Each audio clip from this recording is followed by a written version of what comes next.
Good morning. How you doing today? Hopefully well. I'm just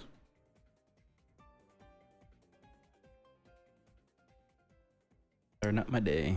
I already had my morning matcha, so I'm good on that part. Because my HelloFresh was delivered earlier, which makes everything way easier. I don't have to like leave mid stream to deal with that.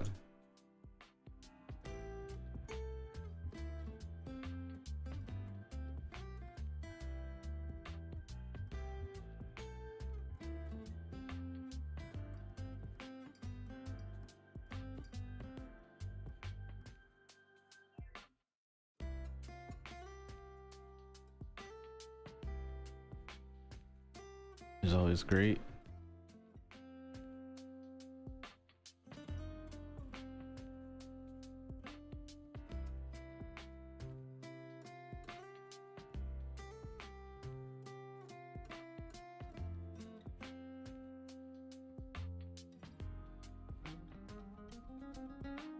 Just fixing all the deformations that happened when I moved it around.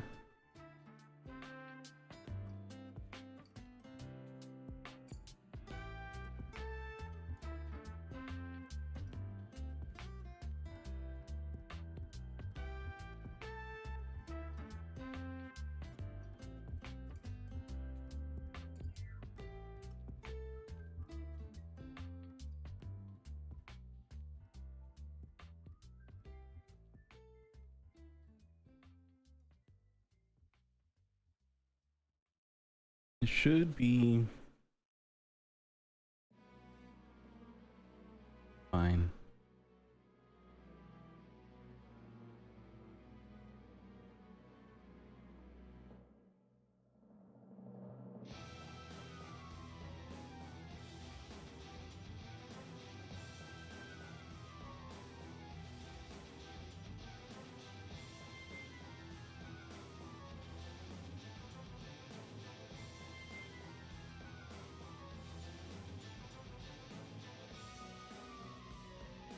I added the Catherine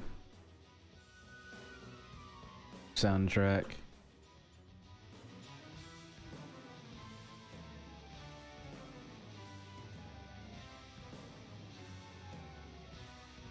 To my playlist.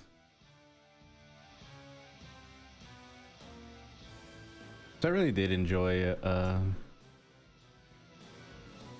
Catherine. I actually had the full body collector's edition where it came with the boxers and it came in a pizza box and it had like a bunch of other shit. But that was back in my high school days and I needed monies. So I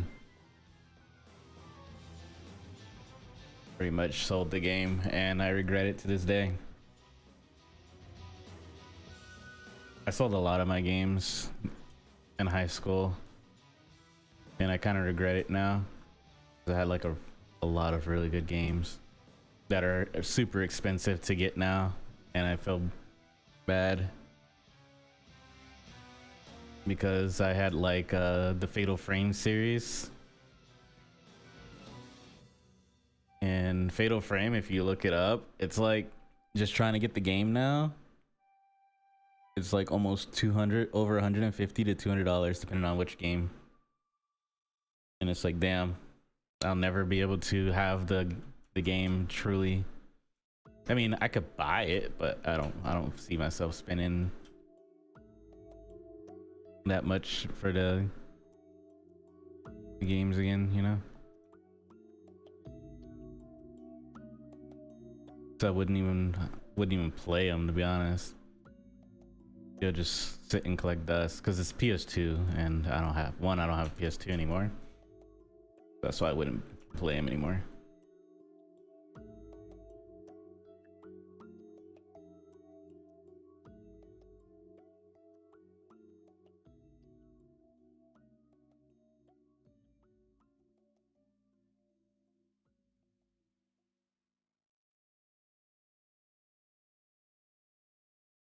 If I was to play them, I would just download the games and play it on emulator.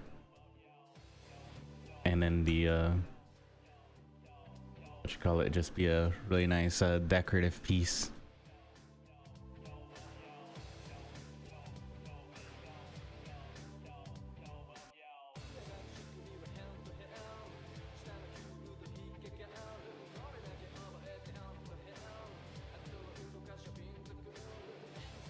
Oh, I was like, where's the song from?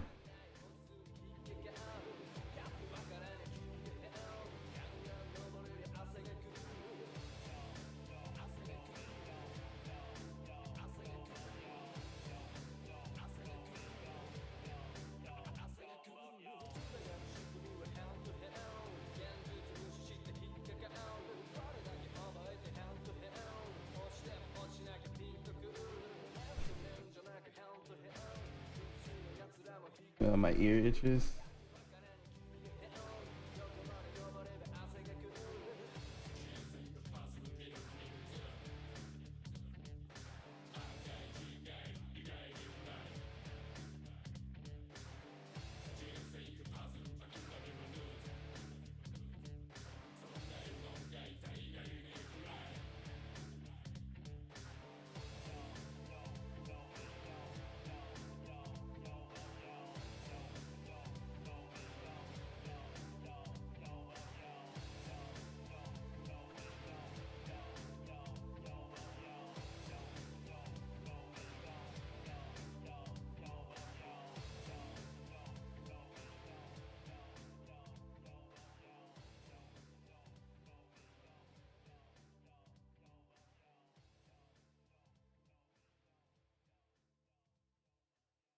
Oh yeah, the nails are part of the body right now. Can you separate that?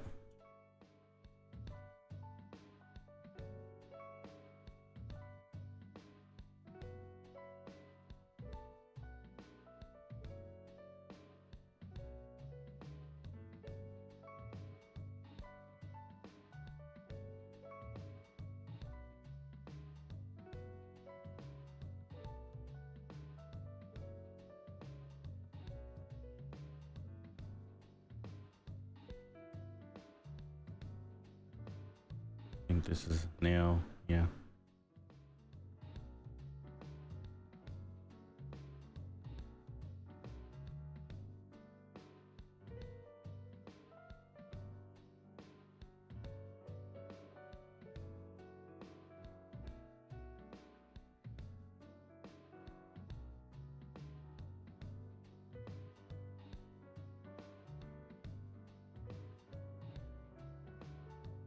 Yep.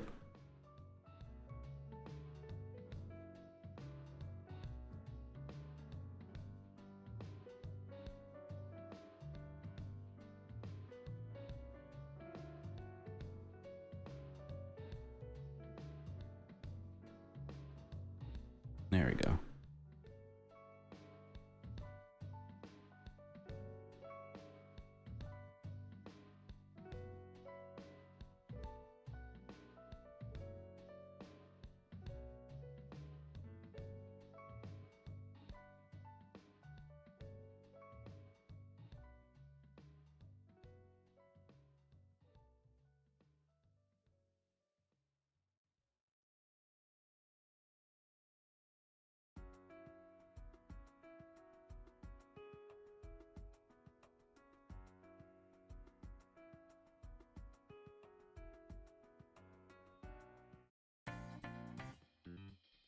There we go. I think it was just sticking to one thing of music because I was only playing that for so many times and set to randomize, so I know something is up.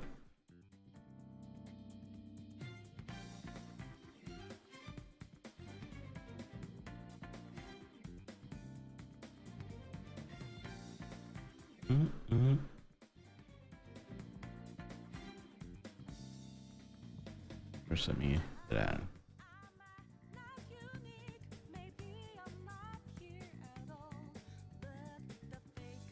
Oop.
I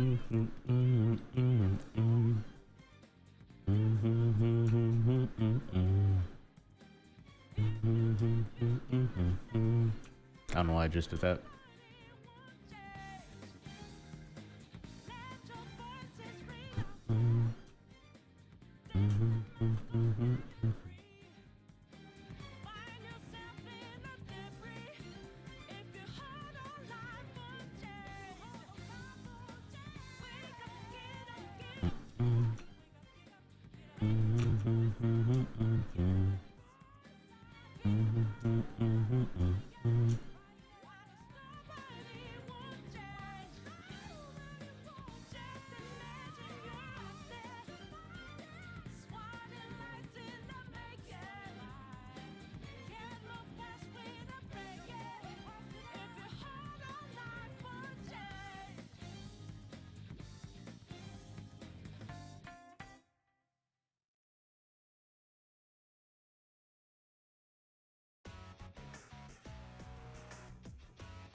That should be fine.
A little too much. Maybe instead of doing that, I'll just.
I like added a bunch of songs, but mostly I think the only playlist that I really added was one for Devil May Cry, which was the Devil May Cry 5 vocal songs, and a lot of Catherine to my gaming mix. so I can listen to Bury the Light. I am the storm that is approaching. You know, that kind of shit.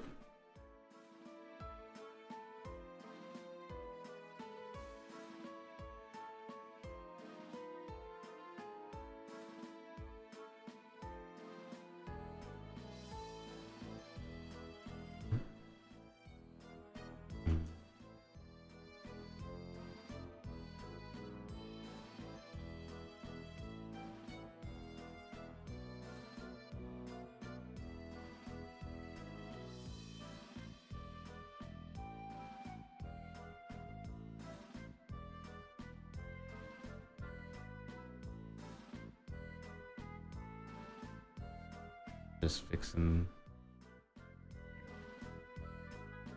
deformation. Just like little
it is set to shuffle, right? Like, holy shit.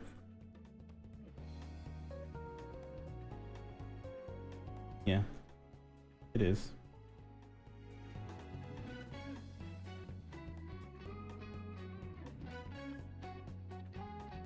It's on Smart Shuffle.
Mm-hmm.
A little bit higher.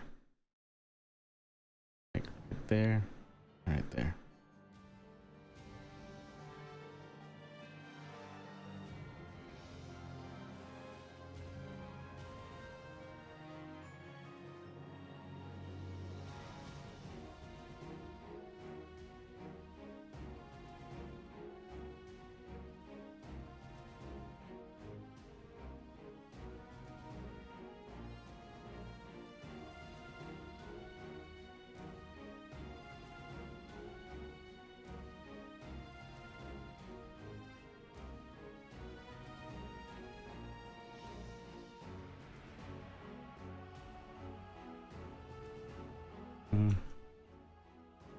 Maybe not.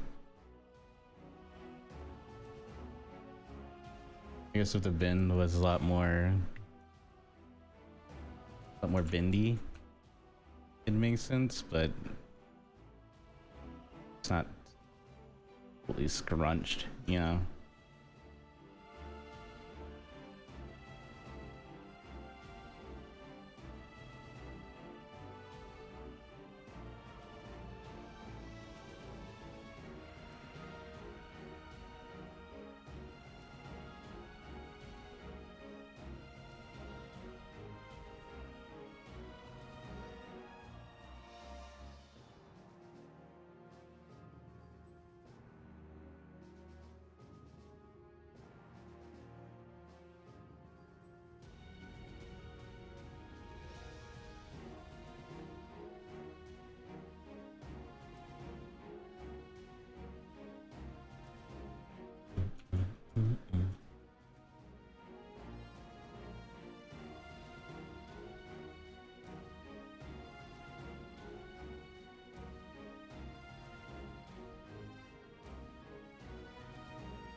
I'm just gonna.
I could just use the brush, but then I'll have to fix.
So it'd be easier just do this and then fix it. I say fix it because I'll have to. The feathers are kind of messed up, but it's nothing that I can't fix. You know, something that I did personally when I made the feathers. I just never went in and remade them, even after seeing what the problem was.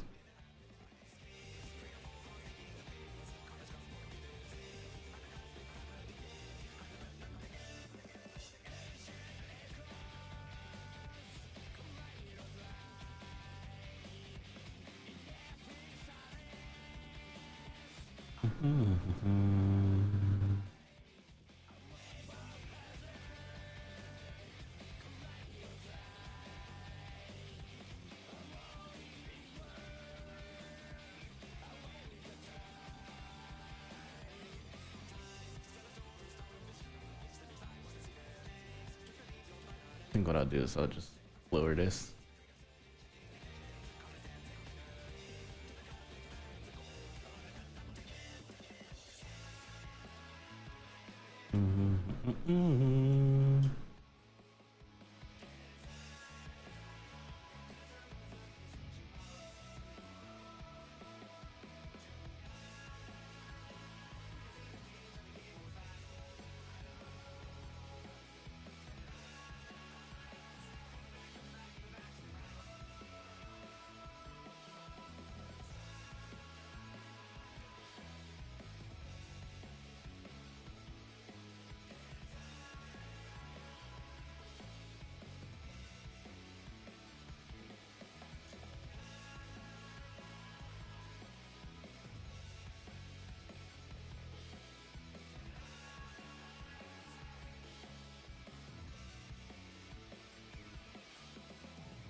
Now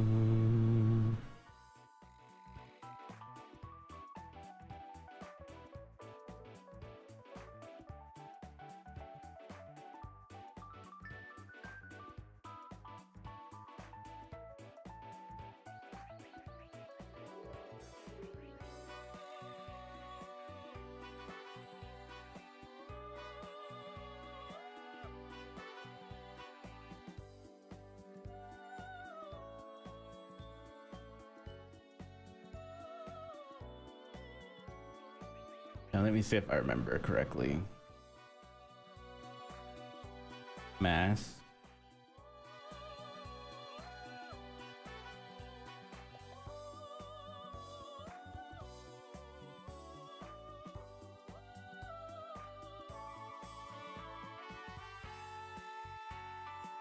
Mass by normals.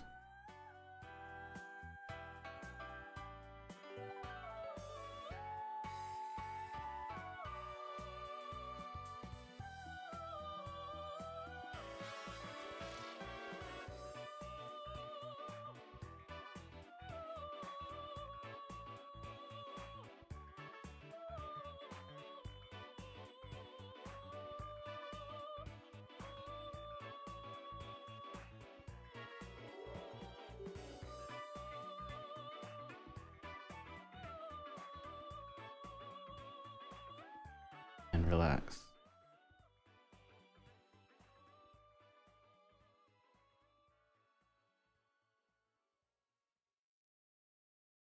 Oh, perfect.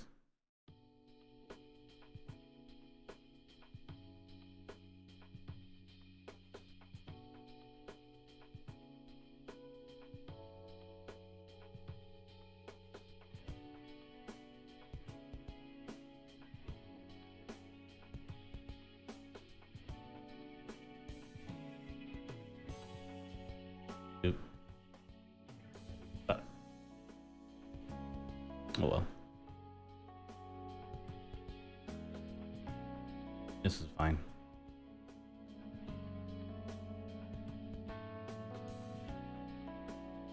Because they're all... I'm not moving it anymore, so it's fine.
I really do be like that.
I don't know what I pressed to do that, but it's whatevs.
Why is it not?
Hmm.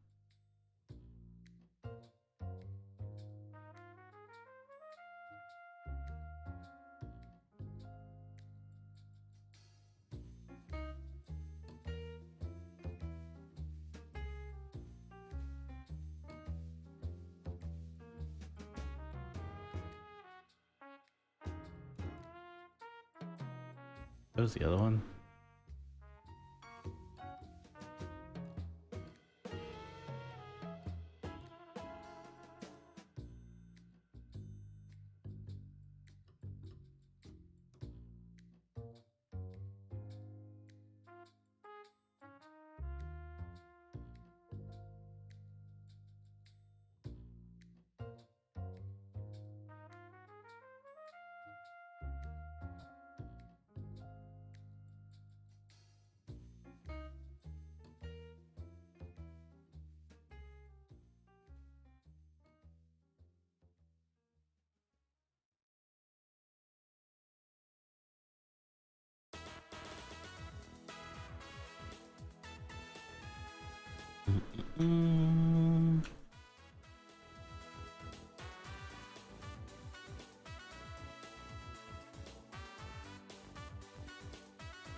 How's it going, Adam? Welcome. Do I have an IG? I do. Should be description down below. There's like a link tree or a all my links or something like that. I can't remember which one I use. I went through both of them. It'll link to all my stuff. Though I haven't posted any updated stuff, artwork on my IG as of late. It's mostly just been on Twitter and YouTube. I do have a Kara now. I know a lot of Instagram artists and stuff like that have a Kara now, and I'm uploading all my stuff there. It'll be under the same name, Nick Saltius.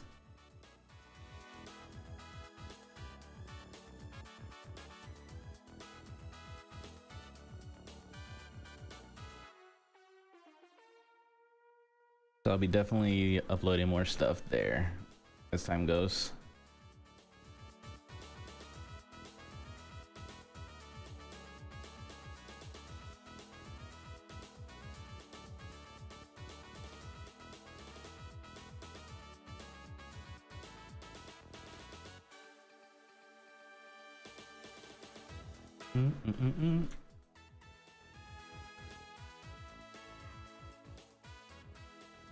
But all my socials and all my links are pretty much under the same name, Nick Saltius. So if you're ever wondering, where am I? That's a good way to start. It's just Google Nick Saltius and it'll pull up like all my shit.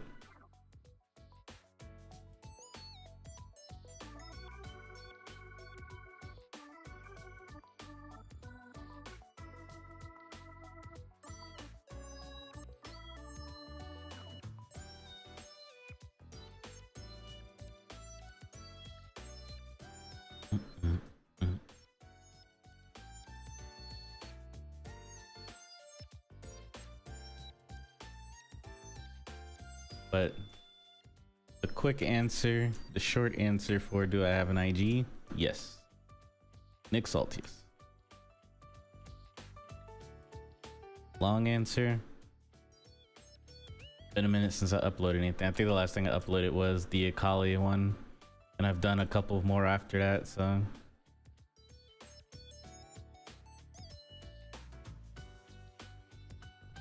I haven't really had too much luck with IG, which is why I'm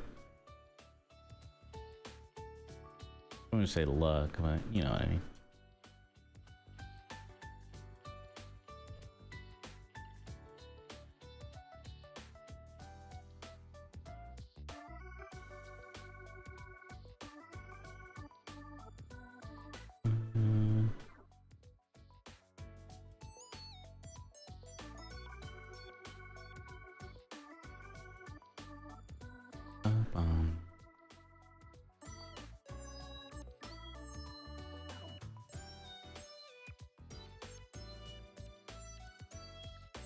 That's getting annoying. Here, let me fix this.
Where is it split?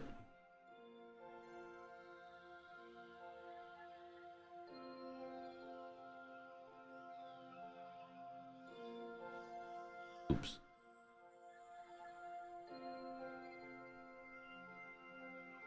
My bad.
I mean, I guess I could do something with that in a bit.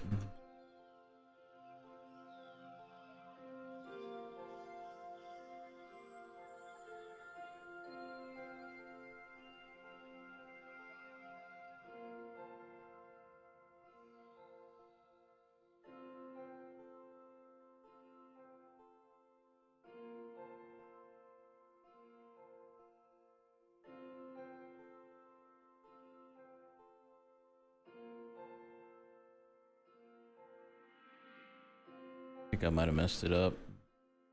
Fine. We'll see what I can do. Maybe I can fix it. Maybe I can save it.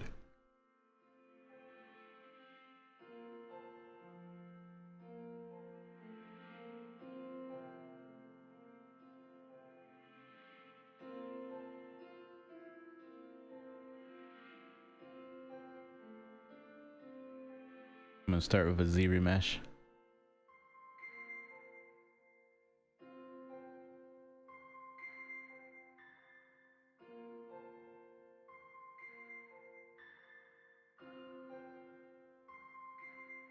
If that doesn't work, I'll just do a Dynamesh really high and then Z remesh it.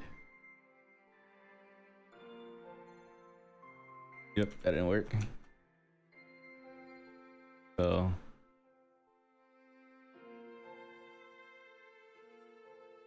I'll do a really high Dynamesh like that.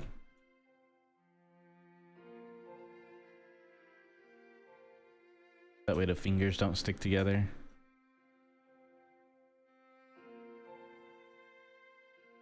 blend in.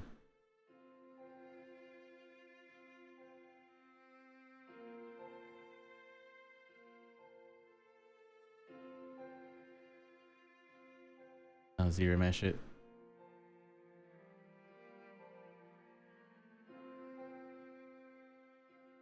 You're working on a Falin sculpt too for Dungeon Meshi? Are you doing the Chimera or the normal of her?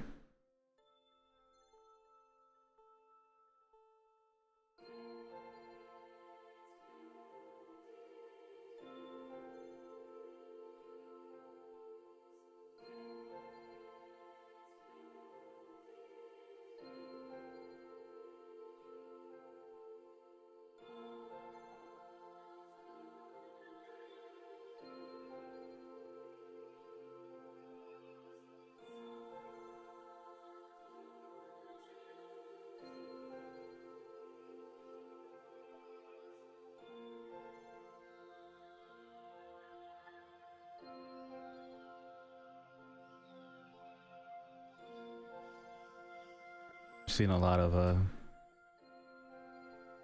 people making really good sculpts of her.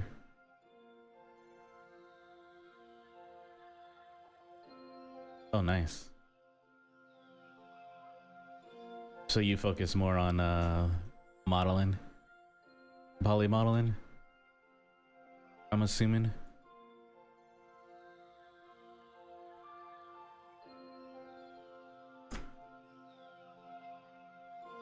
That's pretty cool.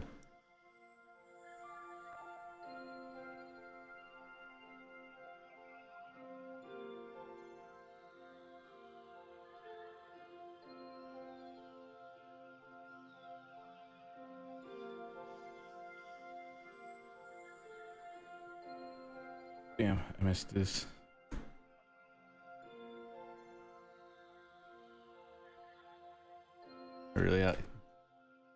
Really outdid myself on this one. 1 second.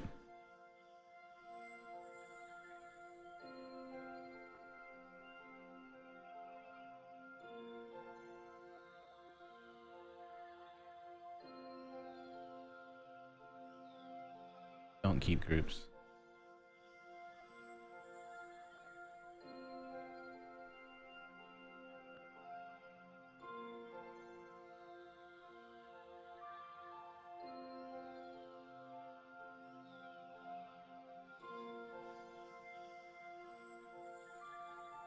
And let me see those holes if there's any. It shouldn't be any. That's pretty neat though, that you're going the modeling method. I could do modeling. I just prefer not to, personally.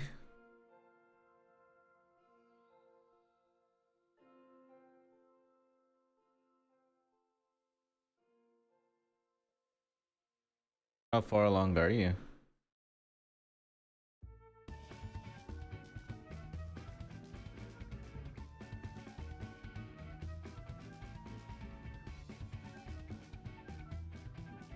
Keep doing that by accident.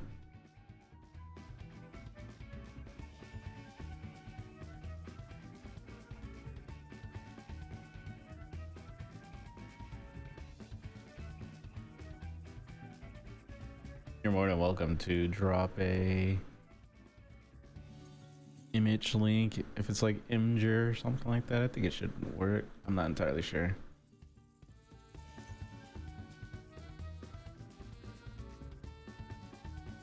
Discord photo link should work.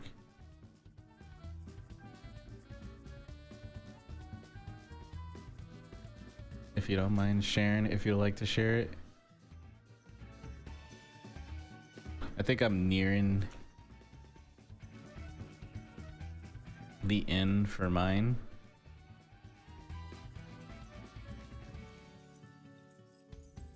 I've been working on it for quite some time now, and I feel like I'm almost there, near to finish.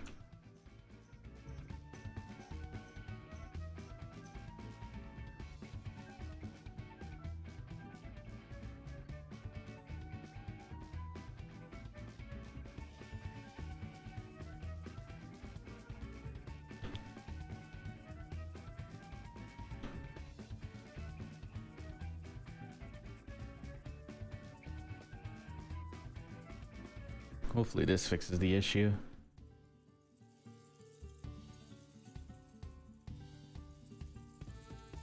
I think link should work. Not entirely sure. Okay, yeah, that fixed it.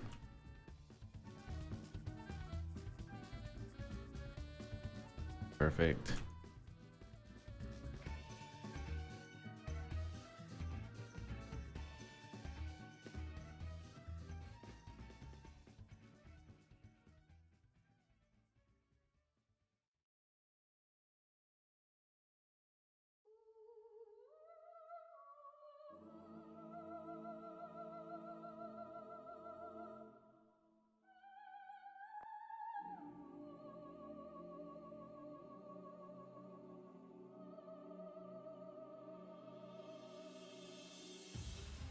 Okay.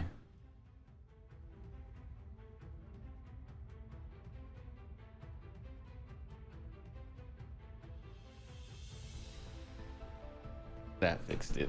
Sweet.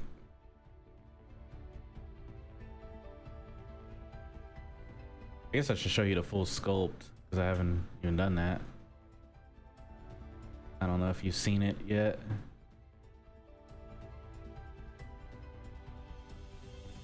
I've been working on just the hand, so I don't think you've seen the full sculpt just yet, but this is what we got so far.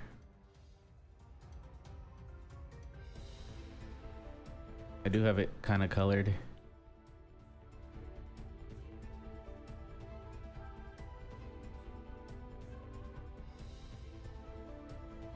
You know, if you keep at it though, you can do it. Anyone can do it. Even I sucked at sculpting for like the longest. I've been doing it like trying to work on it like almost every day, and over time I just slowly became like I still have like plenty of room for improvement, but I'm getting there.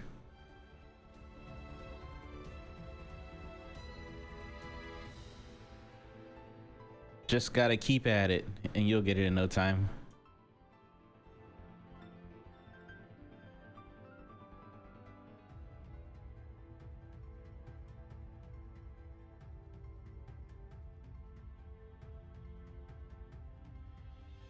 I didn't even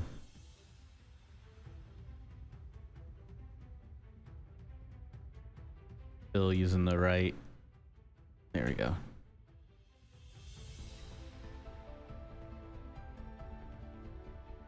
This is like one of the most ambitious ones that I've done because normally it's just a simple character imposed. This is the first time I've done something like this to this extent, so really just gotta push yourself.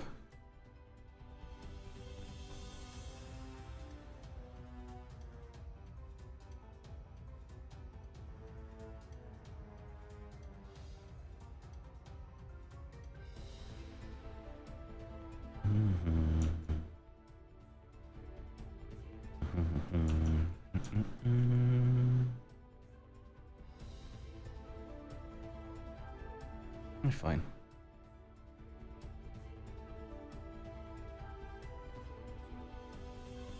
But I also think that definitely do what you're more comfortable with and enjoy. So if you enjoy like modeling more than sculpting, do that, you know? There's no one way to do things. You kind of just do what works for you and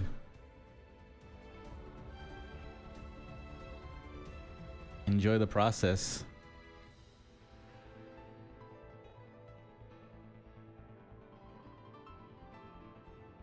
There's something that, oh yeah, there it is.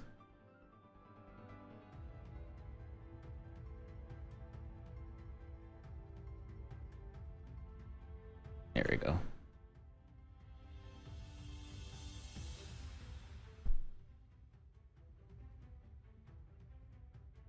I can start combining this portion of the wings together.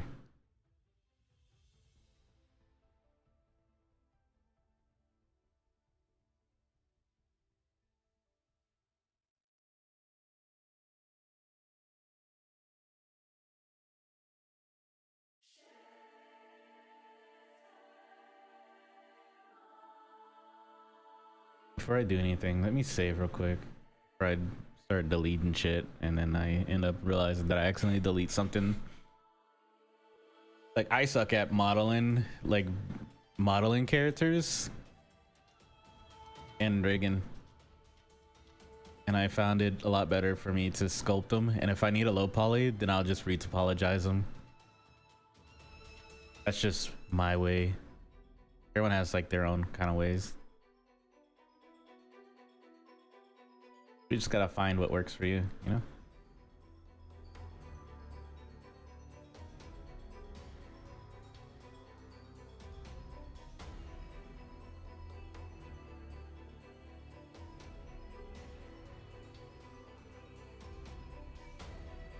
I think you kind of already know that. That's why you do the modeling.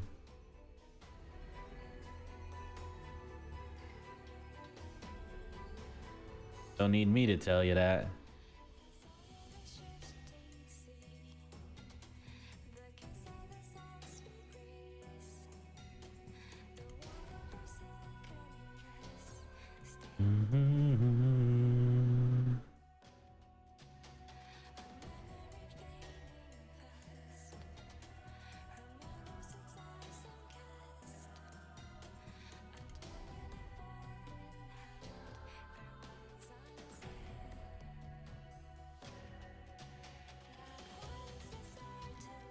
Where is... I named them and I don't even...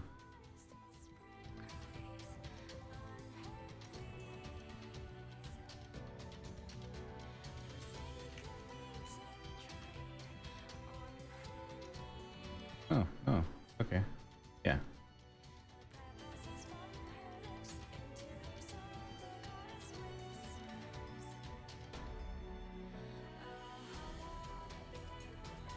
I probably saved so much headache if I actually did like rig it and pose it that way. Then what I do now, where I move everything in pieces and then I combine them all into one.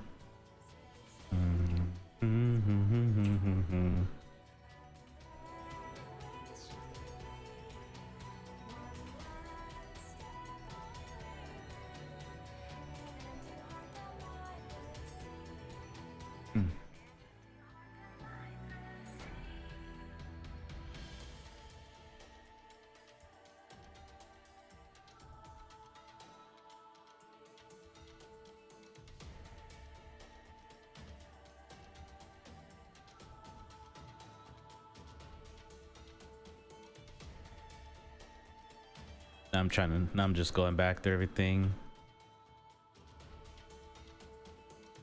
and combining them.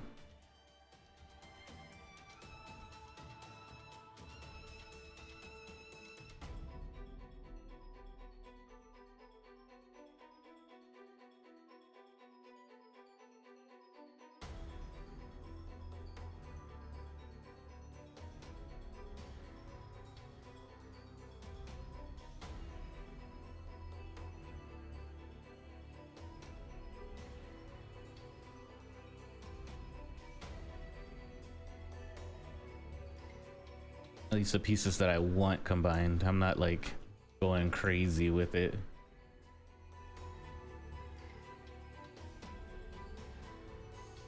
I need to make sure.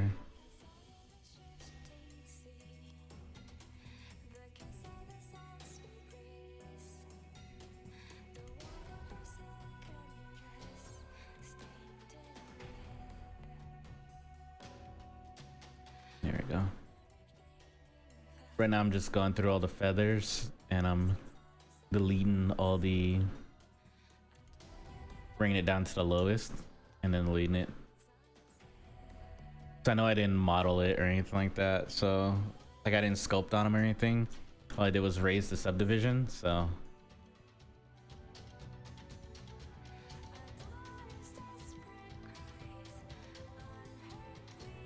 it's just this lone feather. Okay.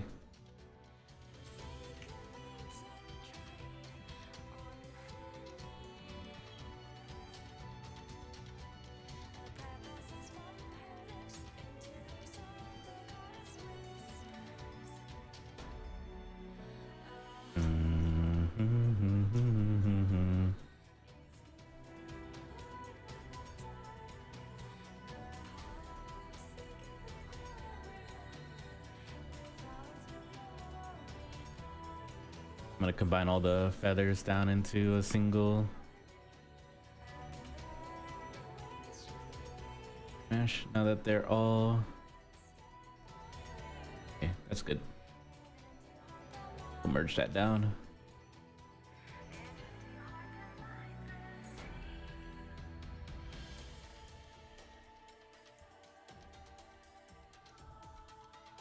Okay.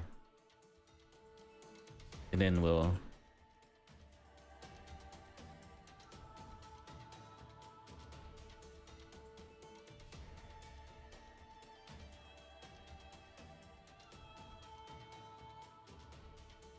subdivide.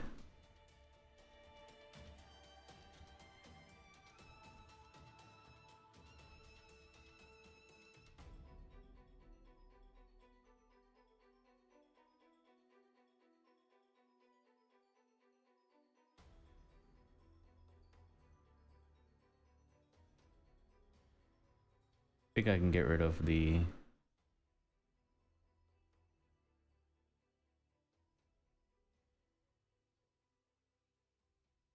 yeah, I can get rid of the refs now. Let me save though before I do something I regret.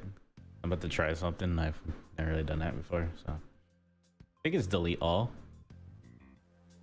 not just delete folder. So we'll see.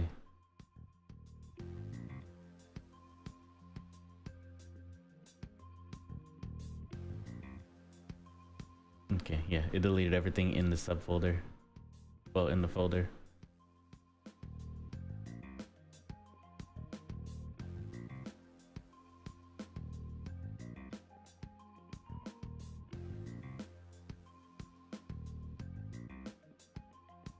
There we go. Okay.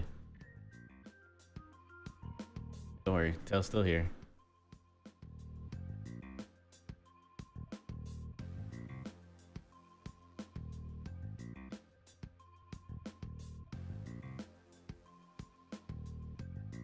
Okay, now it's just to make sure I didn't delete anything I didn't mean to delete before I save.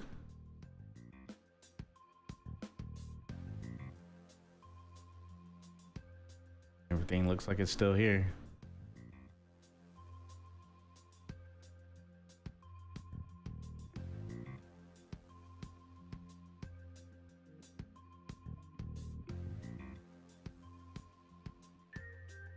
Yeah.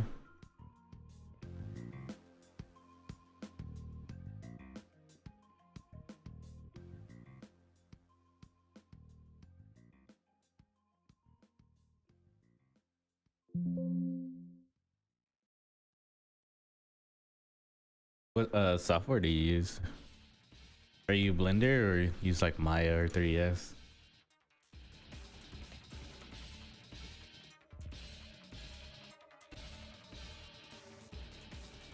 Always interesting to see what software people use for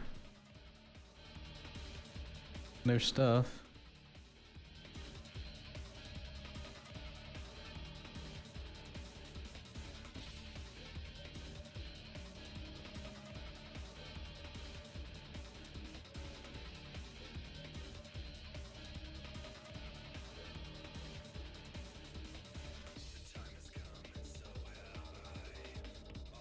I've used them all, including stuff like Substance. That was because we kind of had to use them going through school for game art and design. And then you kind of just pick your focus. Like, I could make a game. I know the process and how to, and I've done it twice already. But I'd rather not.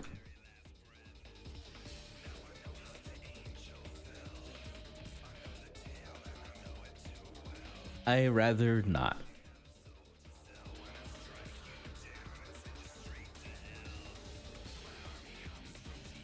Blender's good.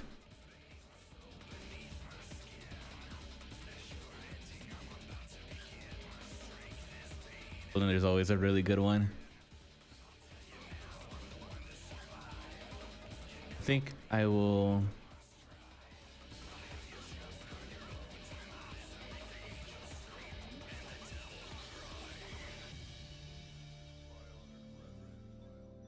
What I'll do, yeah, and it's free. You can't beat that. If it's free, it's for me. That's what some people say. That's what I used to say. I still kind of say that. Just depends.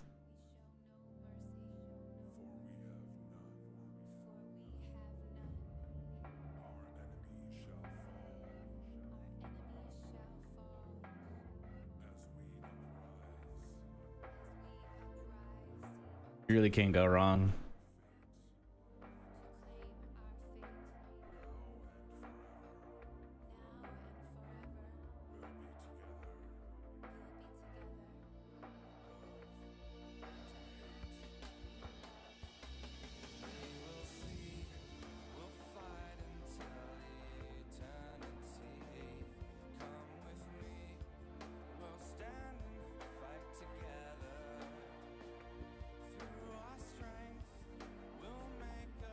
You really get your quote unquote money's worth with it.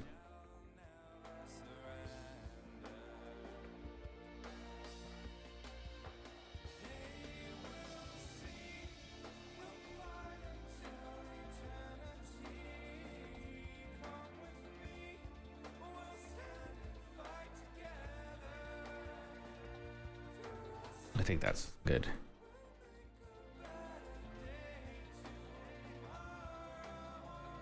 Kind of want to keep the spike theme going, you know?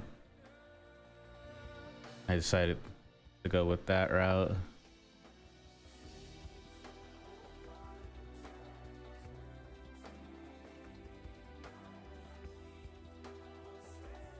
I like Blender for the most part. I've used it and I've enjoyed it. Like when it comes to Blender, I have no qualms with it.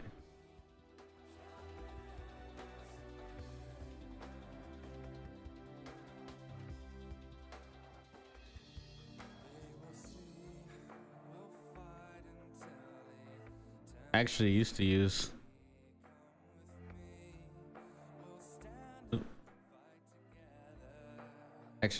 the Blender for a while before I switched over. Because I already had Zbrush, so I was like, if I have it, I might as well just use it. I don't want to waste my money.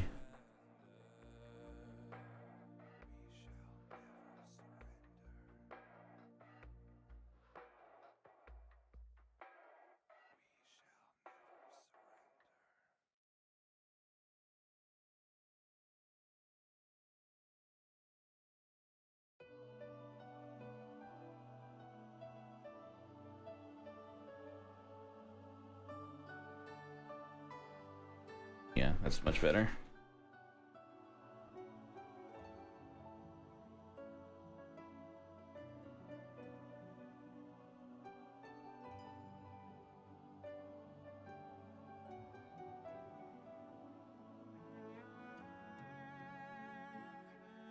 I don't want it to be like straight point, so cutting it near the ends would.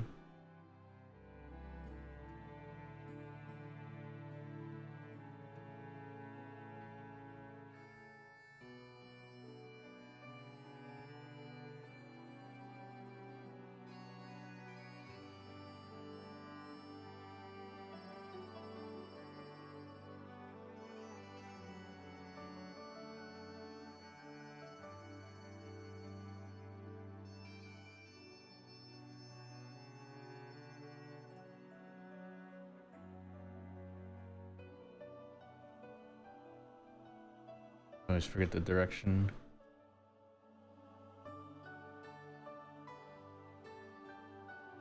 To go. Yeah, you really can't go wrong with free.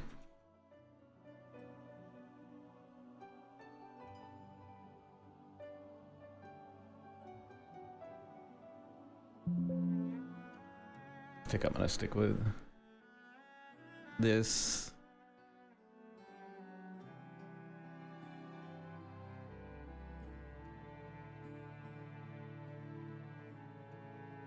Are these still separate? Yeah, they are.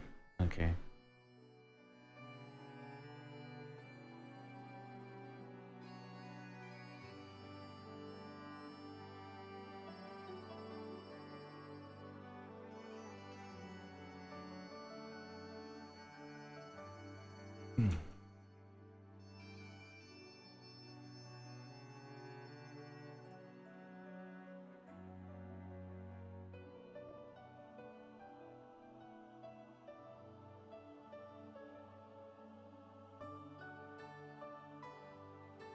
Oof, I think I...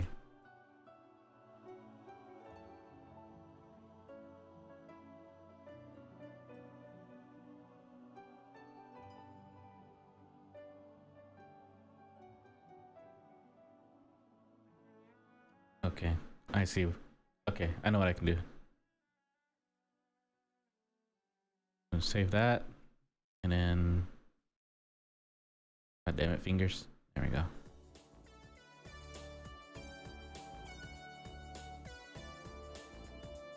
Mesh by union.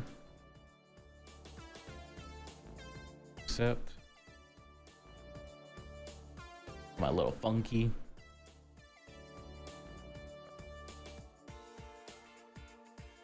Let me make sure it didn't... anything weird. Nope.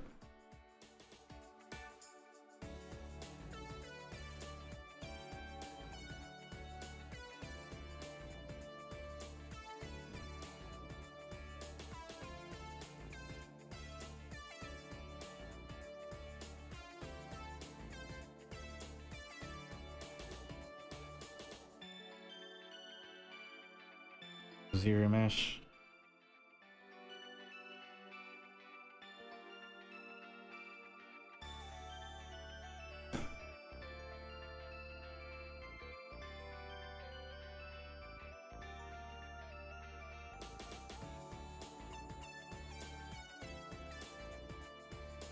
Hopefully.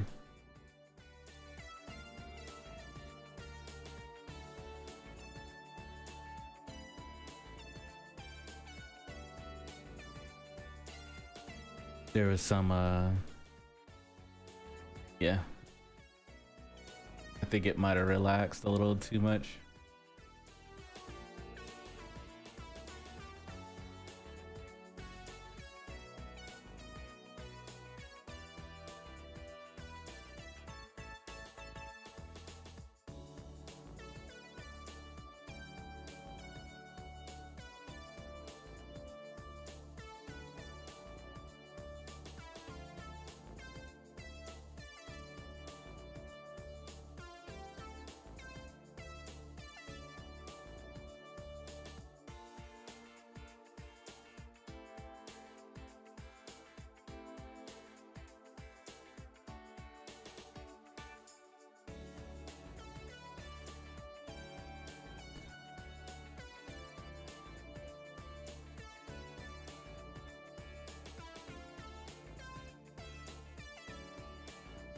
For now, I'm just kind of cleaning up.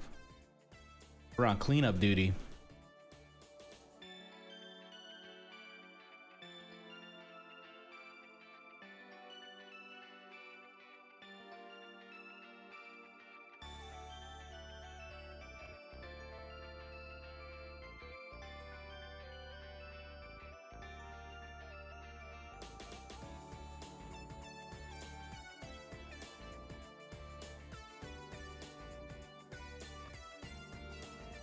We'll do keep creases.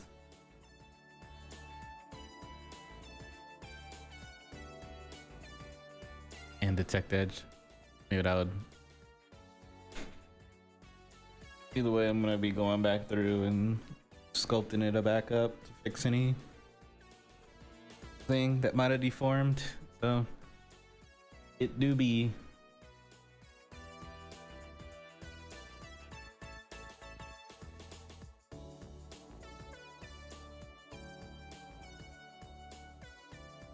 This will lighten it up a lot.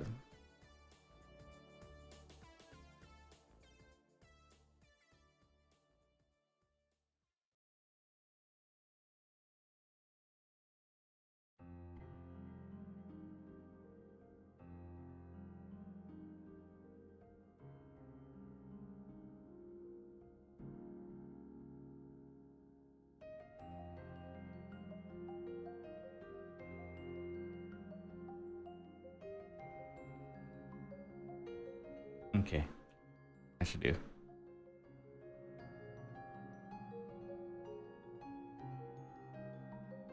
And then I will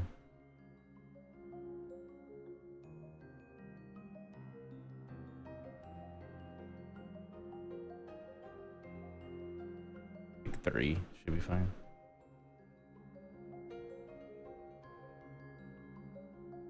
for the place to start.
Bum, bum.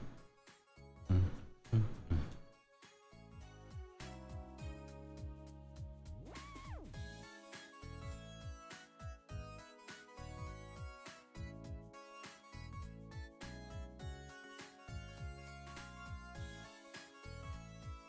Just going over everything that I kind of already made and cleaning it up, smoothing things out.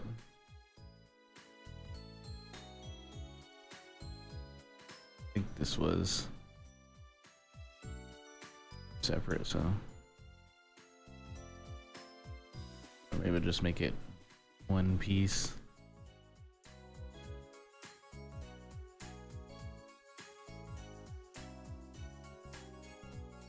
Like that.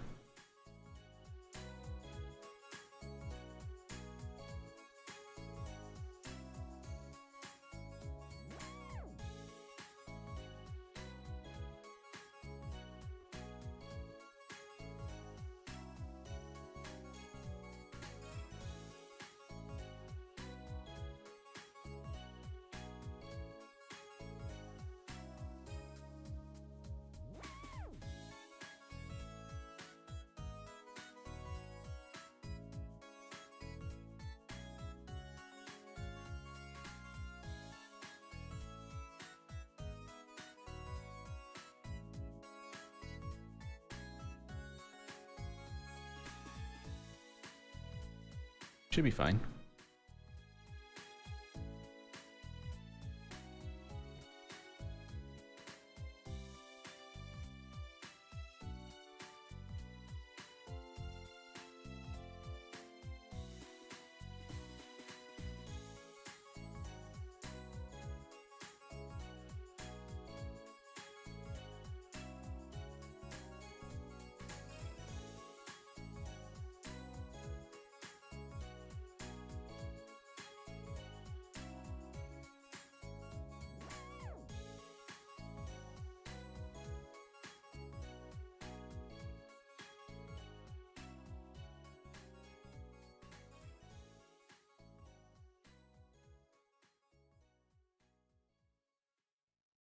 Definitely, if anyone ever has any questions, definitely feel free to ask. I'm more than welcome, happy to help. More than welcome, happy to help. Any questions? Most stuff, especially when it comes to sculpting anything, it's the same. Whether it's on Zbrush or Blender, a lot of it translates pretty much the same as someone coming from someone that's used both. I think at the end of the day, it just really comes down to what you're trying to do and preference. Biggest one being preference.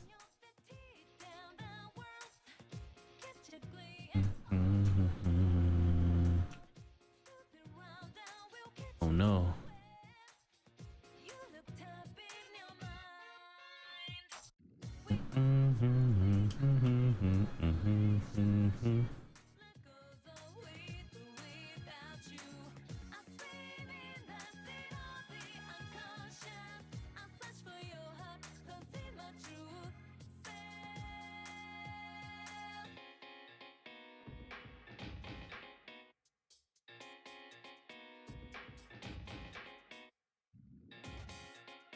I mean, it's not entirely bad, honestly.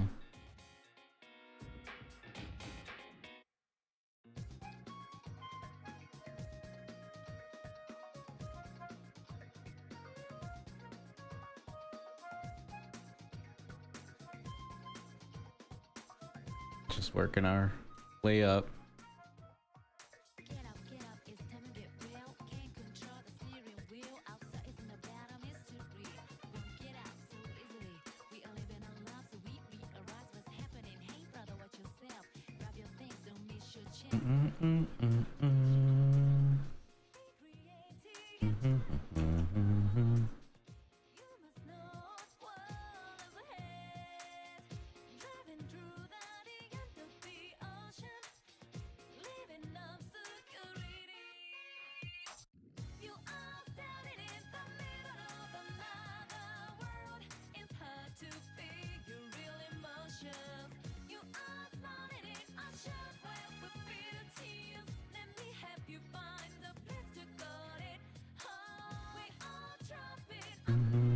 Relationships.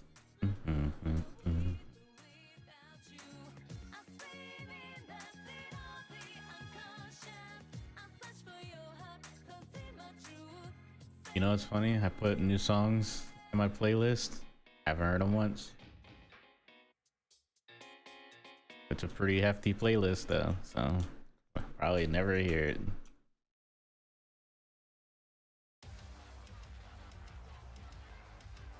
Wait. Oh, got one.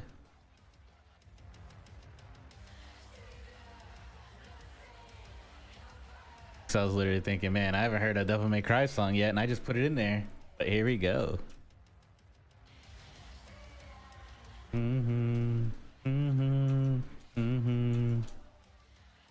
think this was V's.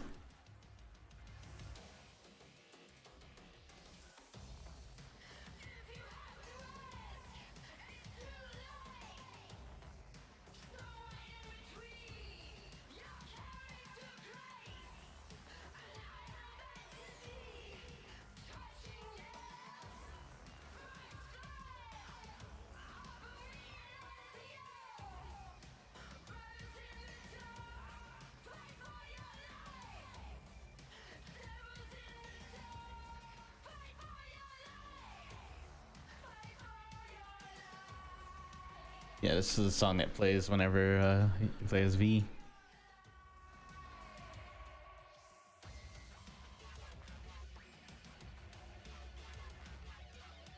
I liked playing V. Can't really play him anymore. It's been forever since I played.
It was for it was 2 games for school projects. Nothing too big. Whenever I went through my course to get my bachelor's in game art and design, there was 2 classes that had to make a game, and for senior year you had to go through the process of making a full game and launch it. So it's on itch.io right now. It's not really much. And the game, you're supposed to have like a completed game, and for graduation you'll be at like PAX South, but then you no longer have PAX South here anymore. COVID hit like right before we had to go to PAX South. So because there's supposed to be a AI Art Institute booth where we'll end up showcasing our game, but COVID kind of hit and then we couldn't showcase the game anymore. It was like a requirement in order to graduate at that time. It was about like what, 6 months, around 5 to 6 months of making a game, where people had like different jobs and stuff like that too. We're like a fake studio of like 10 people. Each person was responsible for their own thing. I was originally supposed to do environments, but our character artist needed help, so that was like my first time getting into character. And I made the boss Glass, which was a monster creature. And after that I just fell in love with sculpting, and I've been sculpting since. I switched over from wanting to do like environments and props into doing characters.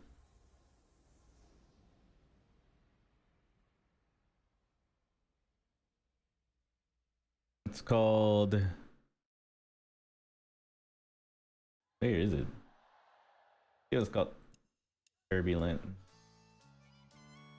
I can log on to itch.io. It's still available on itch. It ain't much, but it's something.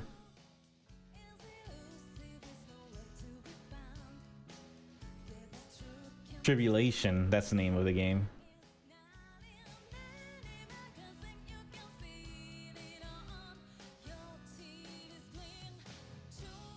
There it is.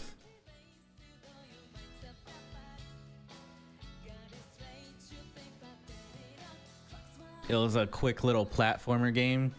I made the checkpoints. I sculpted the checkpoint statues, and I sculpted the final boss at the end. That was my contribution. And I was also kind of like the secondary manager in a way, helping out our team lead. So I was like the secondary lead or whatever, just to make sure, because she was getting stressed out by having to look over the entire team. So I helped in that department too, and that's what kind of got me into making the characters, to alleviate some of the stress on the one, the team lead, and 2, on our character artist, who was making the character to be rigged and placed in the game, while they focused on the character, because they were originally supposed to do like the character and the monsters and all this stuff, but that's too much for someone that's still learning, and a lot of us were still learning. So I took on the job of the secondary character artist.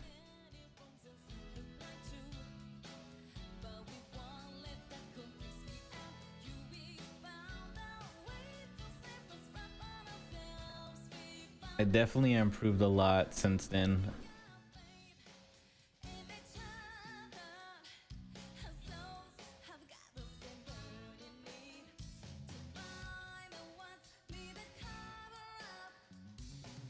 Would I ever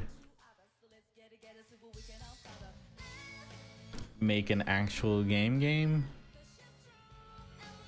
Maybe. I don't know. Really just depends. If someone was like really dedicated to making a game, and they had like a very captivating story and everything like that. I'm like, damn. And they actually wanted me to make characters and stuff like that for them. I probably would.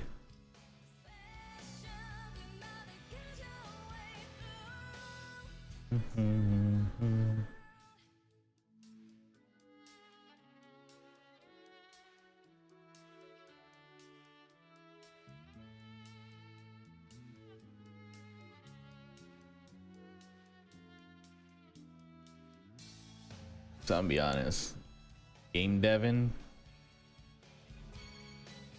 it's rough.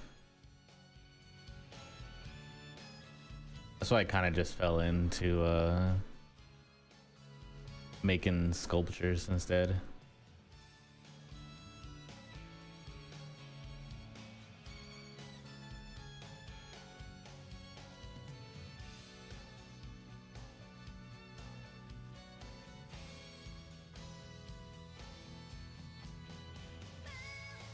So you don't really have to worry about all that extra stuff when it comes to making sculpts. It's mostly just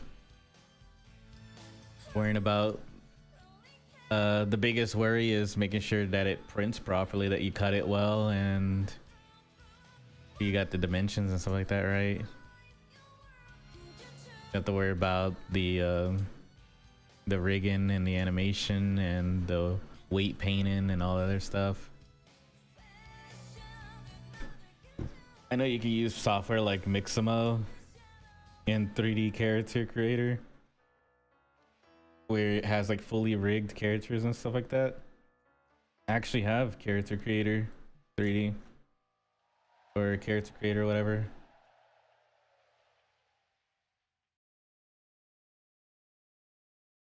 Because I wanted to, when I originally started getting into characters, I was really having trouble making characters. And I thought, maybe if I just get Character Creator, it'll make things easier. But end of the day, I just ended up, you know, actually sitting down and learning stuff.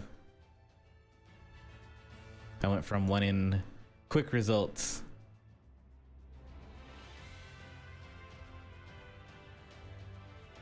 to actually sitting down and learning.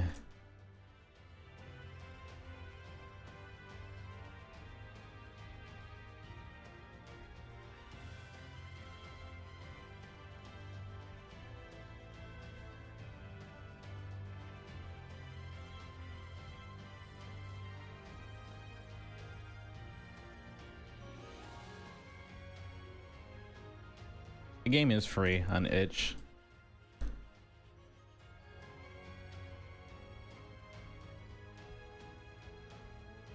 We kind of made it and then we never looked at it again.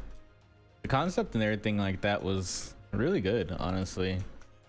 Like, we had a really good story set up and stuff, and we had plans for like a really big environment. It was kind of like, it was gonna be like a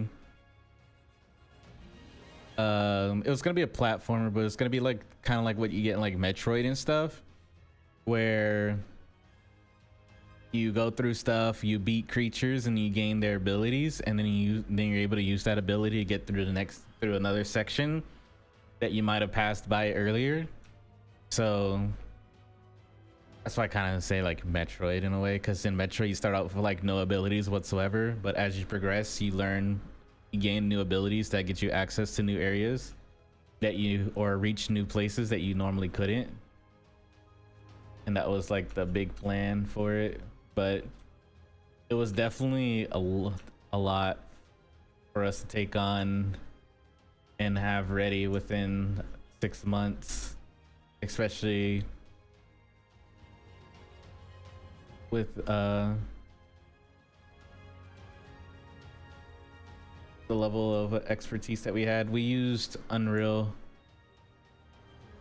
Engine at the time, and we didn't really have too many people that knew how to use Unreal. We had like one person that knew Unreal, and they ended up dropping out midway through, if I remember correctly.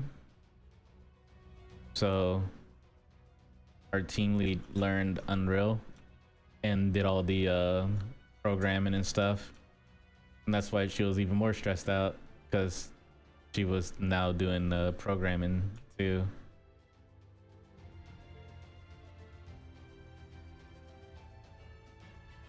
But that's just how game deving be. It can be stressful, especially as a small indie studio with a deadline, you know. Reminds me of the story of the creator of Amori.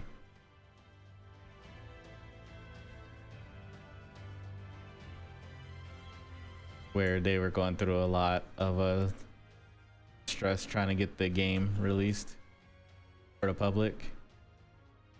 The only difference is theirs was obviously crowdfunded, and a lot of people are like, where's my game? I want my game. This is a scam. There's no game, you know, stuff like that.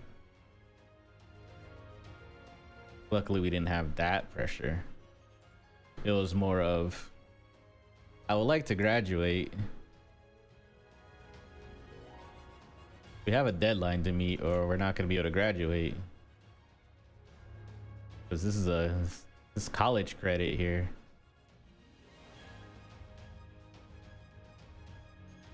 And we can't just throw anything together and then call it complete. We need an actual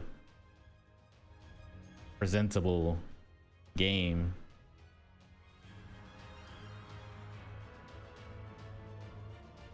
And our teacher was acting as the whatchamacallit,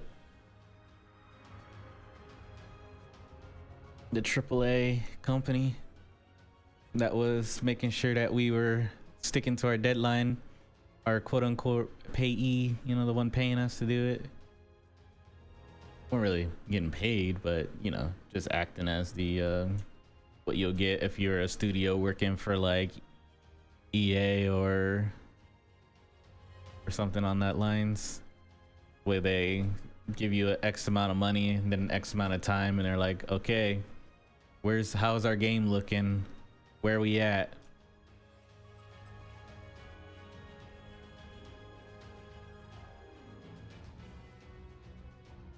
And that's what we'll do. We'll do like weekly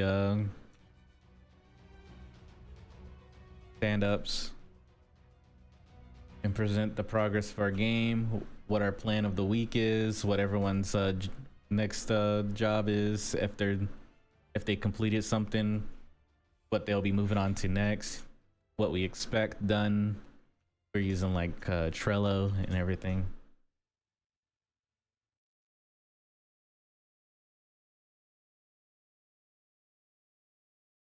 It was fun. For the most part, it was fun. It's something I can look back on and be like, it was fun.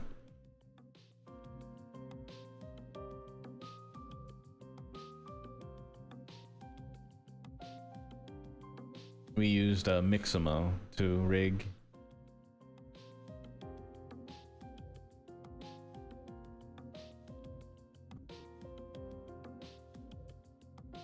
My wall didn't make it into the game.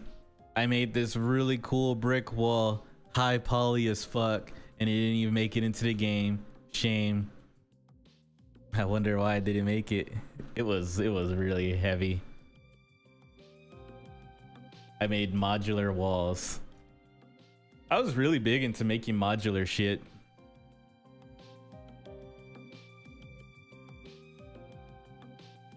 So that way you're able to grab a couple things and then mix match it and to make something new. That's what I was really obsessed with at the time, was just making things modular.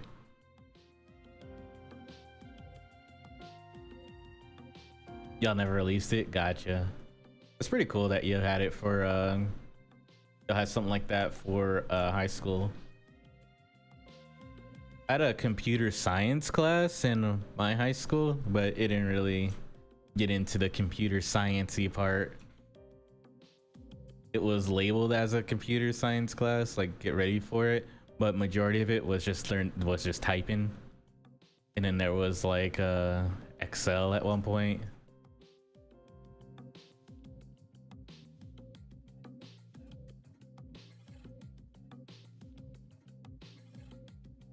So it really wasn't anything crazy.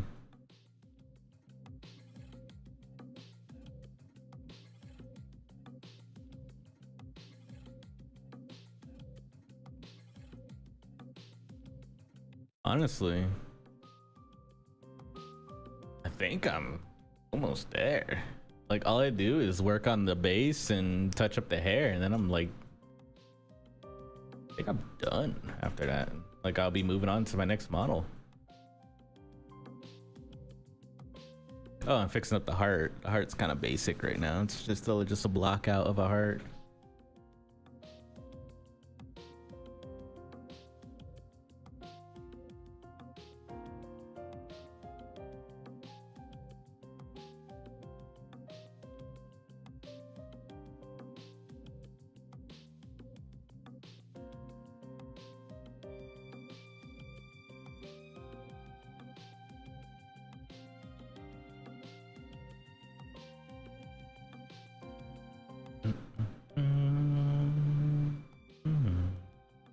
I did get a new brush.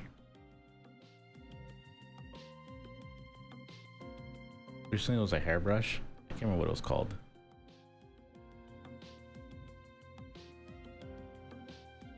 Not the DE one. There's another hairbrush I got that I kind of want to try. It was an SK.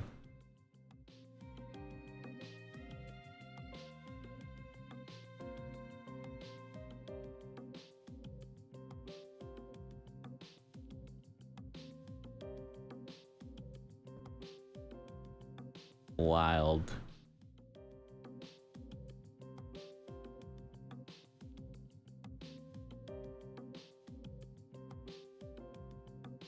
Wasn't this one? So I'm looking for some. I'm just gonna make some like random strands.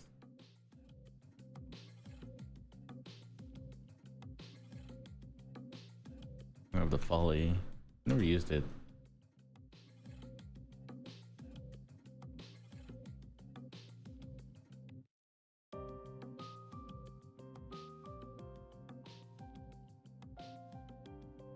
What is this?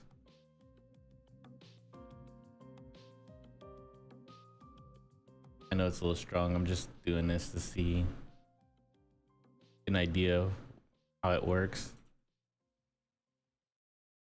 That's out.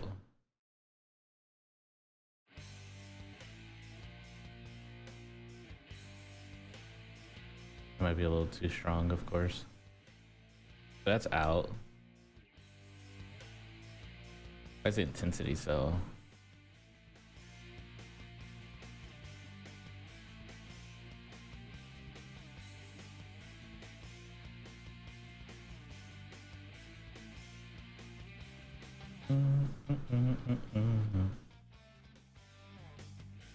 Thanks.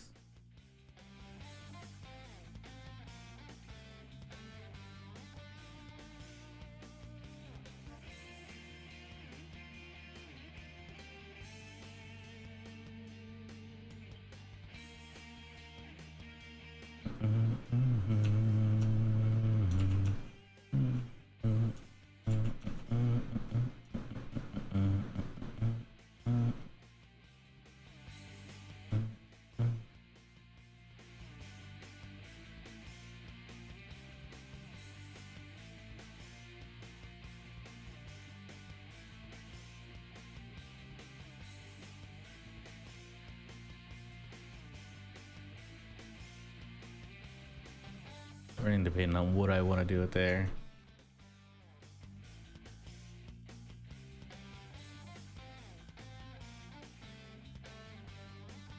I want to keep it like this, or do I want to sculpt into it? It's really up. Let me see something real quick. Ren, that's what it's called. So BR.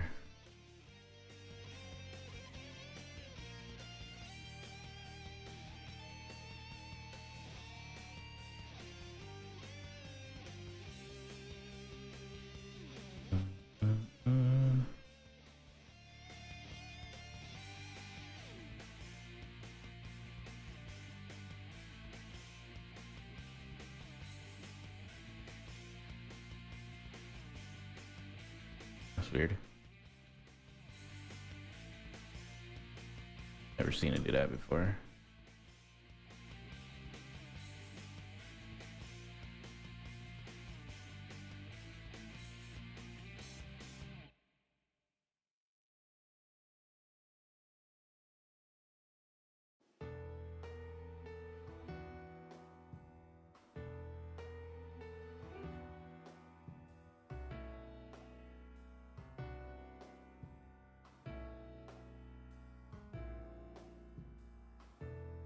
Oops.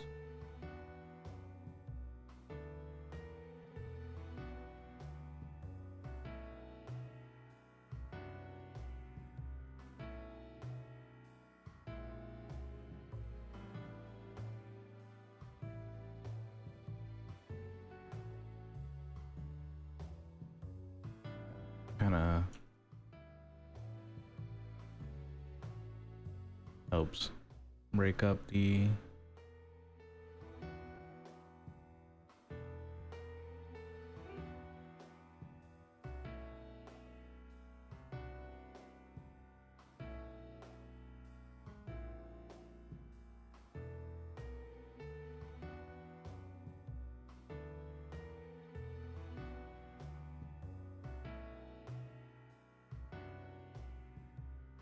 I think what I'll do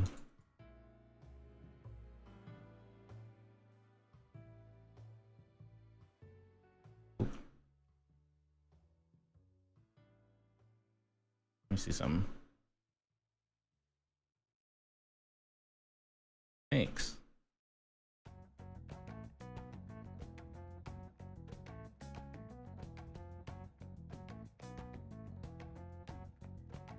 Why is it doing that?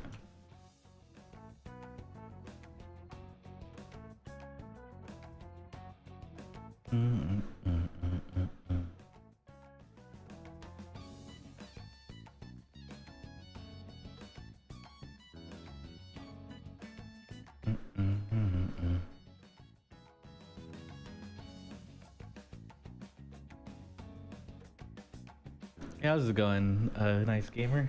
Welcome on in. Welcome on into the Twitch side. And thank you, thank you.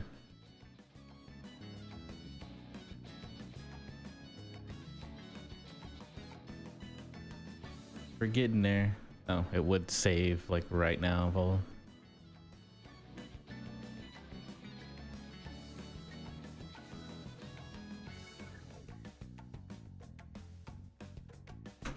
.07. Oh, I forgot. There we go. Got a little sad there for a second.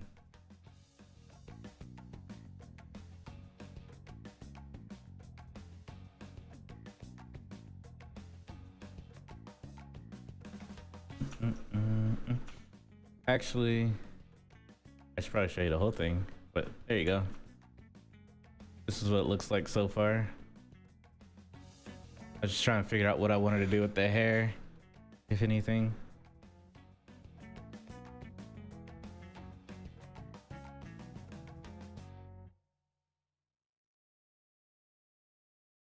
And then we got it.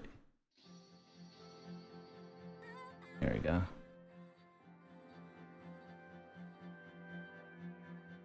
Dude, paint this real quick. There we go.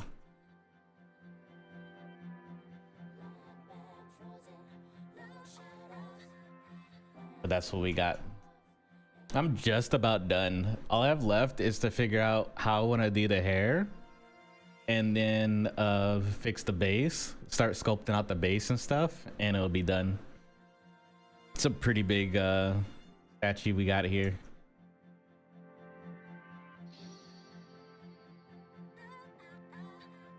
Quite proud of. This is like one of the biggest ones that I've done. All my other sculpts have been pretty normal.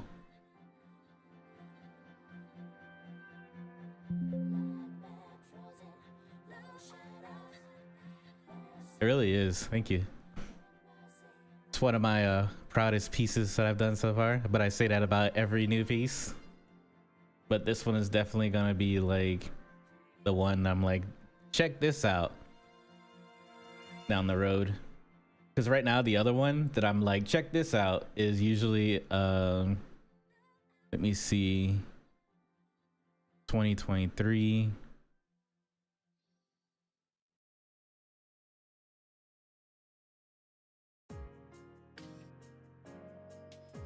Which one is it?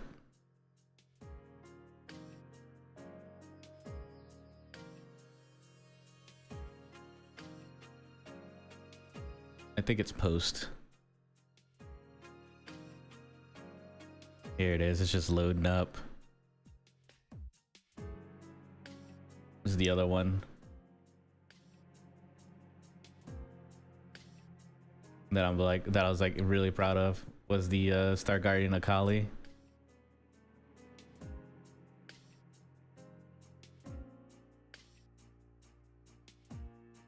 Though I did notice that it messed up the metals.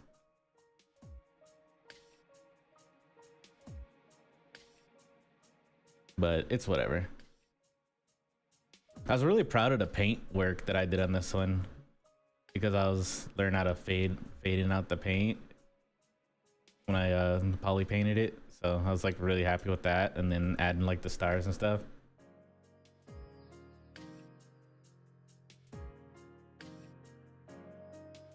I see tons.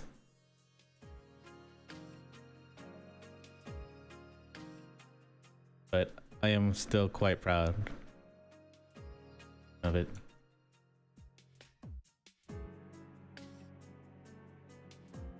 Yeah, this was one of my, I might do the hair like I did the Akali hair for this one. Maybe. I don't know. We'll see. And then the mask also comes off, so there's a face underneath the mask. So you can go mask or maskless.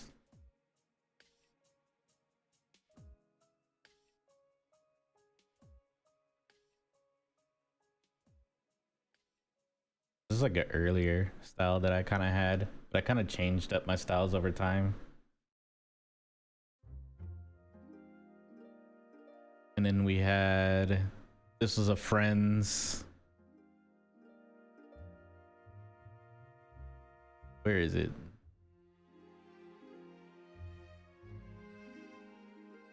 Is it, no. Zero Zelda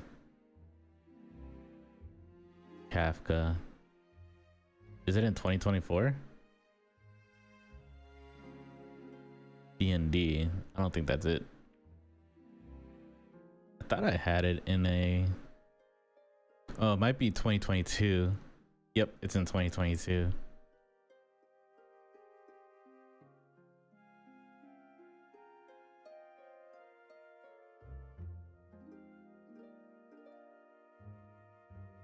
This is 2023. This not Zelda. This Akali one was what I made in 2023.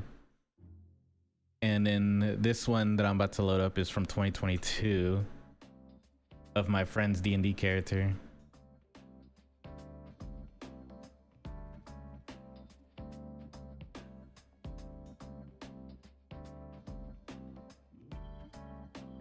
Tieflin. You could tell I had a lot of, where, changed how I did the eyes over time, because this is just like flat with painted, but then as I got more and more into sculpting, I actually start cutting out the eyes so that way you can kind of see it when it's like not flat.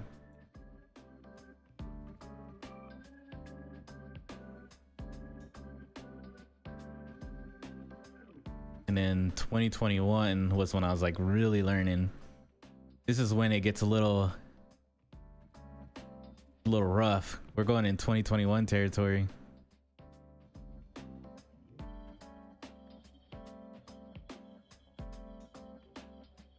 I got a kite. No, we'll do spider. If I can find it.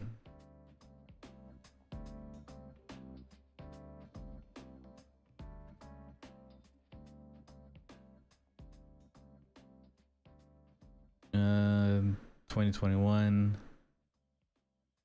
September of 2021. This is the other. This is the last creature one that I did before the one that I'm currently working on. You can see a night and day difference between the years, especially when it comes to like the faces and the hair. I just been improving ever since.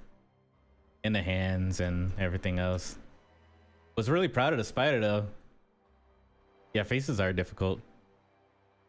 It took me like 2 years just to figure out how to do faces right.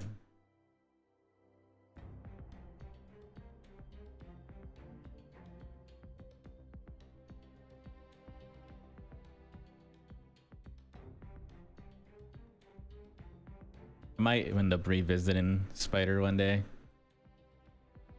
and fixing that up.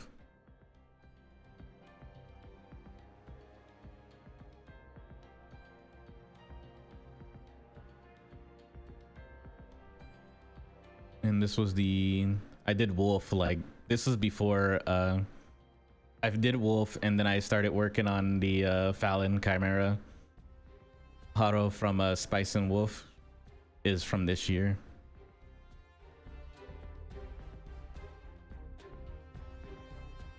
There we go.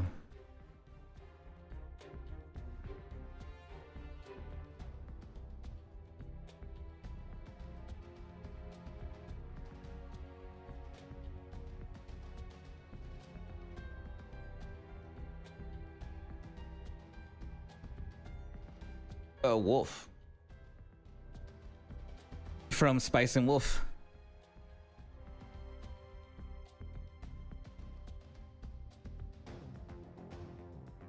You can see with the eyes again. As I cut them out, I cut out the eyes now. Because I think it looks really good when it gets printed and stuff. You can see the details of the eyes without having to paint them. And I kind of got the idea from looking at actual sculpts, like when people working with like clay and stuff and they sculpt out stuff, they usually like cut out the eyes. So I kind of just started cutting out the eyes. So I kind of like that clay sculpt look.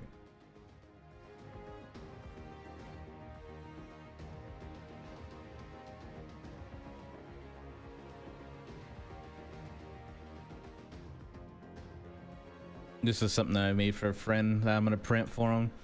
I need to I've been working on this, trying to figure out how to cut and key. So that's why this one's already been kind of cut up, so that way it can be printed. I just gotta get the keys and stuff like that, but fix up the hair so that way it prints properly.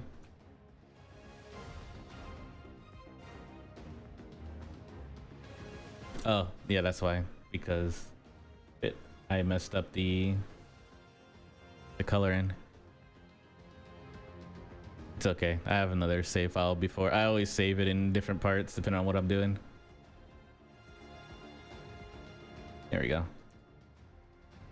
Tokyo Ghoul.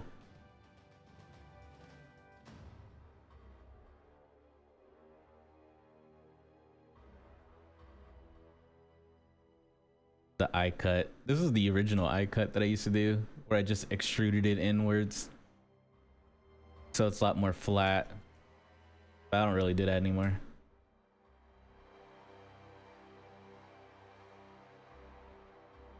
I really like this one too.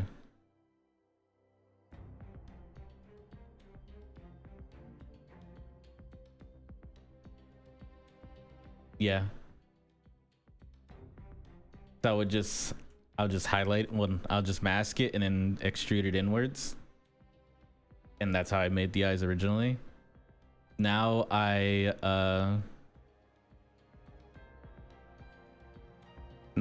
basically take the eye and I duplicate it, and then I boolean it,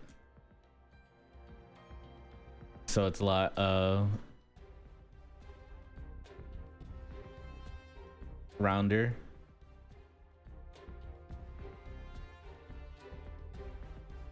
You can tell the difference between a boolean and an extrude cut.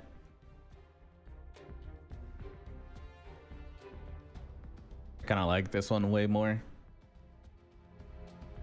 Yep, and back to the old bird. Well, dragon. Like a chimera mixed with a... I think it's probably like a harpy dragon in a way.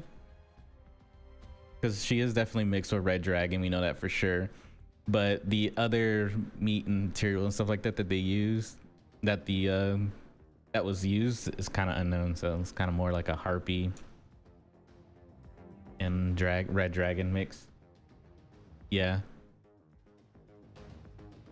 Because they originally went to go save her from the red dragon, and then some stuff happened, and then she ended up getting fused into a red dragon. It's a good show. Dungeon Meshi is a really good show. I'd recommend it.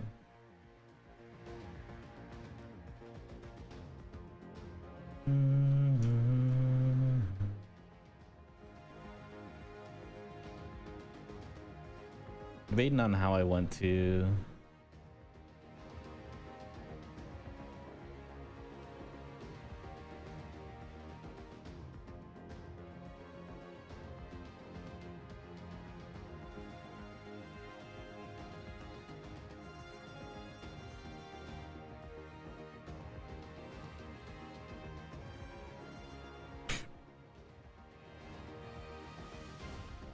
Oh, Blender? I used to use Blender, if you ever... I actually still have it installed too. There's some stuff that I did make in Blender, but I'm too lazy to open Blender right now. Probably needs to be updated and stuff too. So I haven't opened Blender in almost a year now. But I still, if you sculpt and stuff like that, then I could definitely answer any questions when it comes to sculpting, because a lot of the tools would be pretty much the same with Zbrush and stuff like that. And a lot of the fundamentals and stuff like that when it comes to sculpting are pretty much the same. But normally, for people starting out with Blender and stuff like that, I definitely recommend like I don't know, yeah, the legendary donut. But there's also I think you're probably already, because everyone gets recommended the donut, let's be honest. We've all been there, we've all done the donut, it's okay. But then you got to figure out, what do you really want to do? And there are people like on YouTube, there's like Danny Mac. He switched over from Danny Mac 3D. He switched over from Blender, well, from ZBrush to Blender. A lot of his stuff is Blender based. And then there is Jan Sculpt. He sculpts in Blender. If you're trying to get into like sculpting in Blender, he's definitely really good at that. A lot of his stuff is sculpting in Blender.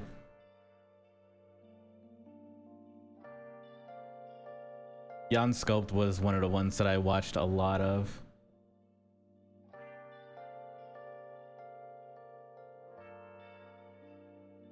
YAN Sculpt.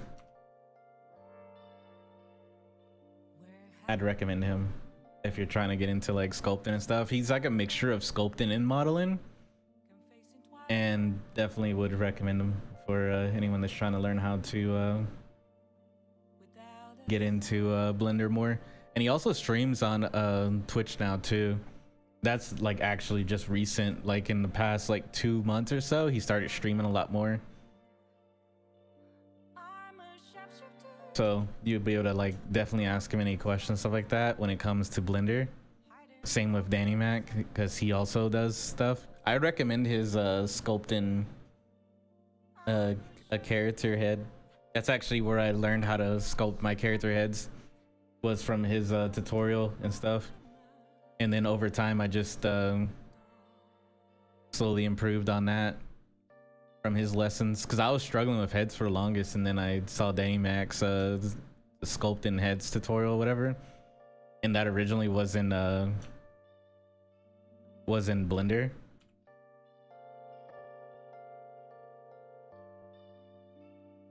And then I kind of just changed it and improved it over times to mix in stuff that I like, what I want out of a head and stuff like that.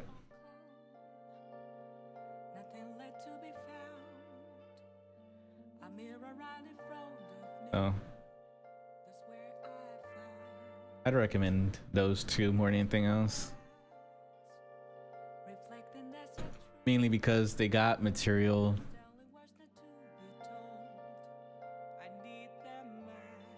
on both YouTube and Twitch, so you're able to actually watch and learn things from them, you know?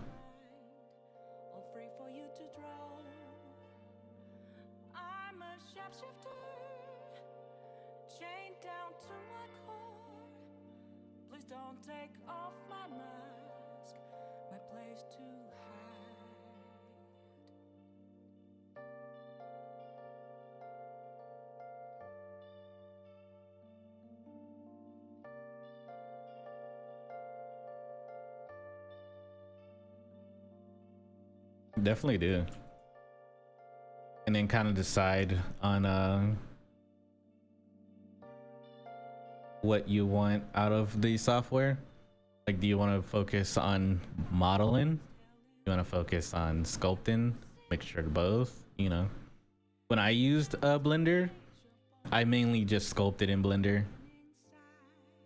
I'd use some modeling for like hard surface stuff, but majority of the things that I did was sculpting, and that's when I kind of learned the whole masking technique, where I'll mask and extract and then sculpt from there. And then when I got back into ZBrush, a lot of the things I learned from Blender I use now in ZBrush.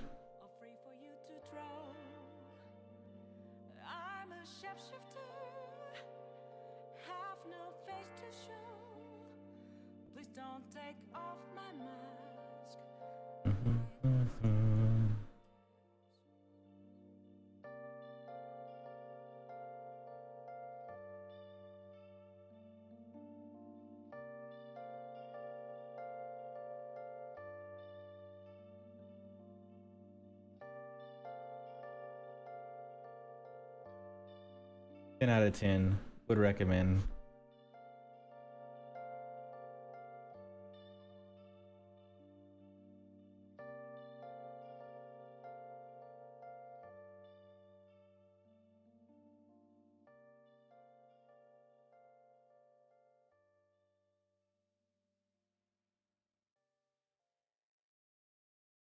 Yeah, a lot of my playlist is P5, Final Fantasy 14, Nier Automata, of Devil May Cry 5, and Catherine.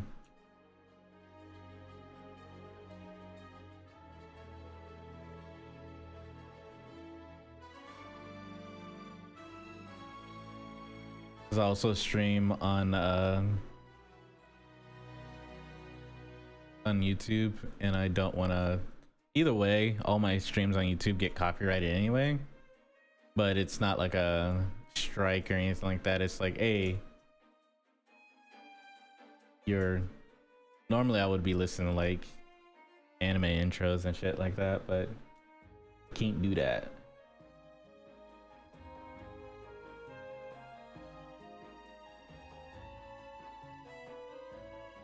Video game music typically doesn't end up too bad. Yeah, you get copyrighted, but it's not like a strike or a full takedown or anything like that. It won't because YouTube has this thing where if you play copyrighted music, like they'll just turn off your entire stream. They'll give you like a warning, and then after the warning, it'll just turn off your stream. Like, we warned you.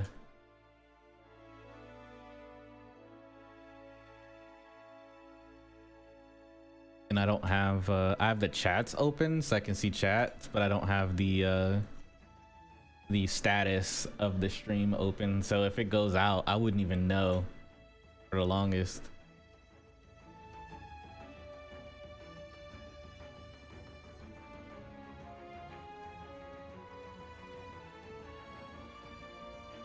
Yeah.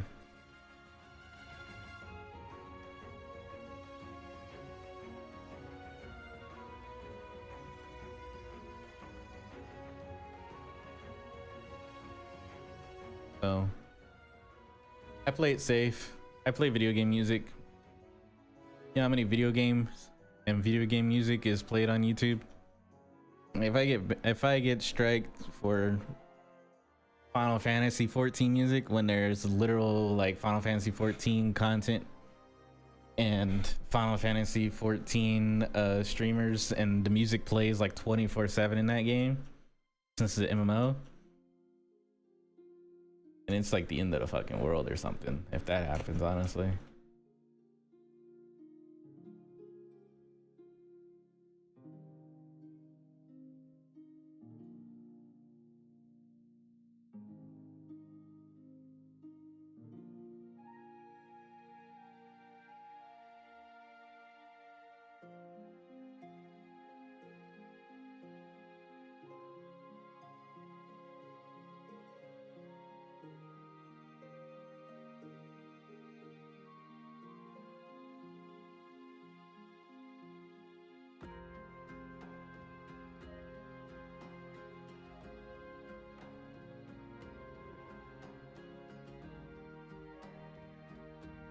I'm at that part in the sculpt where it's like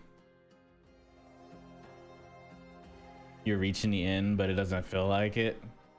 And you're like, man, it feels like it's missing something. It feels like it needs something. But in reality, it's perfectly fine. I'm almost at that part of the sculpt where I have to tell myself it's done, you know? I'll know that for sure once I, the difference between sculpting and modeling, it'll come down to the, so normally whenever you model something, you model like the base or whatever like that, sort of like how my character, my VTuber, it was modeled. And it's a lot more lower poly and all that stuff, so it's easier to handle when it comes to like rigging and games and stuff like that. So the mesh is a lot cleaner. Like if I was to, let's see, let me reveal everything.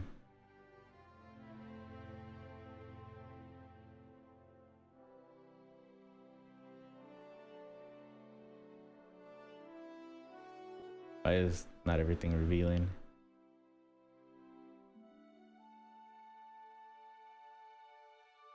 There we go. So if I was to look at this, this is kind of like a fine mesh or whatever like that, but I'm trying to find something. You'll get stuff like this. Like this is what you'll get from like sculpting, something more high poly, more dense. And then you'll get something lighter like this when it comes to poly modeling, because you're like extruding faces and stuff like that, and you're making the shape. So you'll get like, this will be a good example of like poly modeling. I can come in with the Z modeler tool, and then you'll pretty much like extrude and extract and move pieces around the way you want it to while keeping it in quads. Zbrush does have a little bit of modeling, but you'll pretty much extrude and extract and move edges and points to get the shape that you want. So you're able to build the model. So that's where you get like stuff like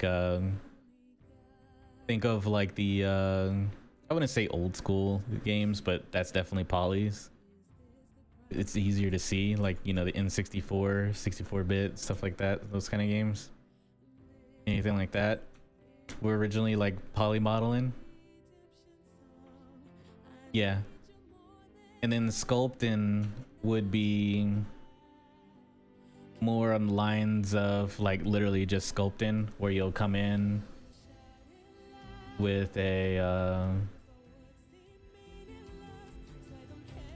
material, and then you'll make the shapes that you want by like molding and moving things around, and you don't really care about the poly count or anything like that. Like, you're just messing it up, you're doing whatever you need to do, you're not thinking about the polys or anything like that, you're just doing art.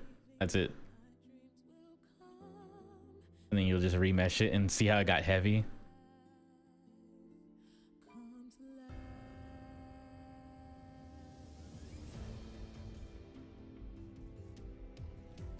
More of like you're just playing with clay. Sculpting is like playing with digital clay. You do kind of have to do both, especially if you're trying to make like a if you're trying to make like a VTuber or anything that's gonna be animated, rigged or animated.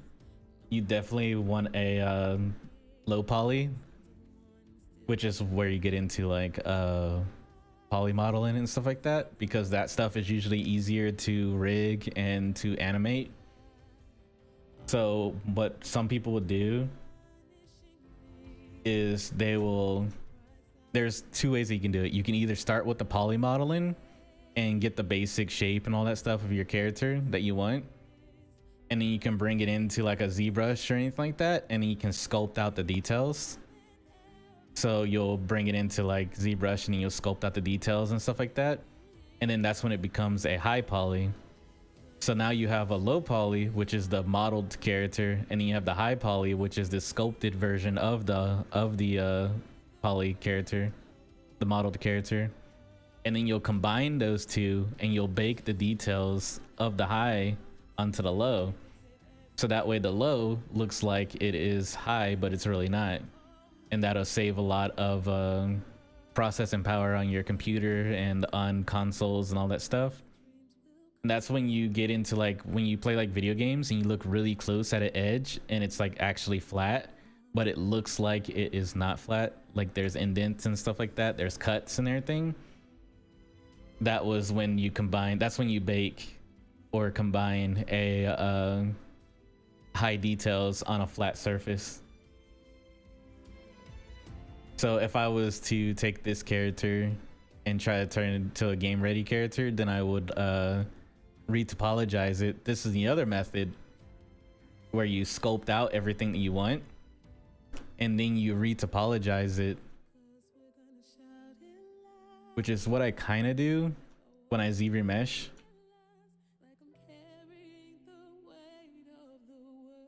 Yeah, and it makes it's a lot easier for a rigger and stuff like that to poly paint, to weight paint and stuff like that, and actually move the joints.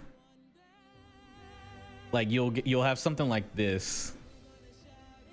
This is the good example of a what a low poly would look like, and you're like, why is this low but it has so much detail in it? That's because I projected the details on here, which is pretty much like bake the details on there. And that's how I keep my models kind of low, because if I don't, it'll be like something like, oh, this ain't too bad, but it's still really high. So I can take this, we'll take this as an example. So this is high. There's a lot of polys on here. You can tell it's really heavy. All these squares, all the polys. What I'll do is I'll mark it up here. That's the detail I like. And then I'll ZRemesh it. We'll bring it down to like 0.5 in ZRemesh.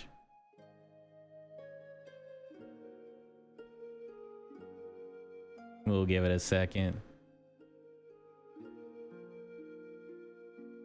It's basically retopologizing it for me. Most people retopologize by hand and they make each square over the body. I used to do that. And this is what you'll get. This is what you'll get when you poly model a character. You'll have like, this is what you'll be using whenever you're trying to rig a character or whatever.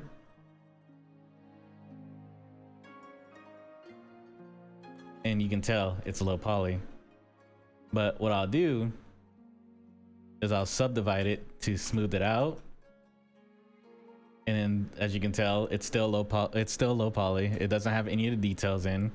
Then I'll bring it into Zbrush, I'll detail it and all that stuff. And then I'll take it into another software and I'll bake the details onto it. In this case, I'm gonna be baking the details using Zbrush instead by projecting the details on here. So I hit project. And now the details are on this.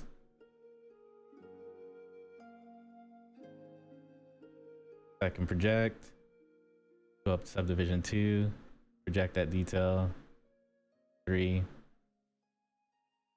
and then 4, just to make sure it's on all the subdivisions.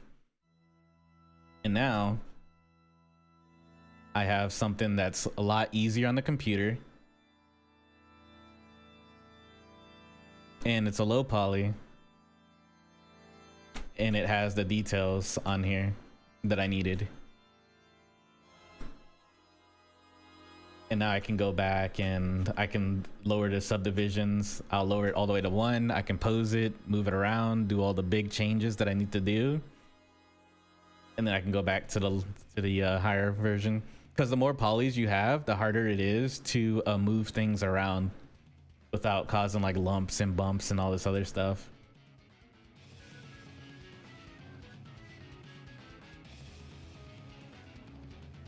I'm gonna keep this because obviously I wanted to do this eventually anyway.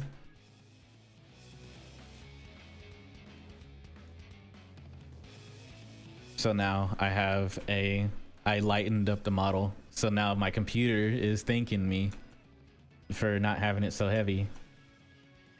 Same with how this is heavy. Get the zoom in, you can see all the small little points. But it's also light at the same time. That's just how I mixed it. I'm not gonna do anything with the hands or arm or anything like that. This one already has a low and a high. This one I actually just did earlier. This is what it looks like when it's low. And this is what it looks like when it's high.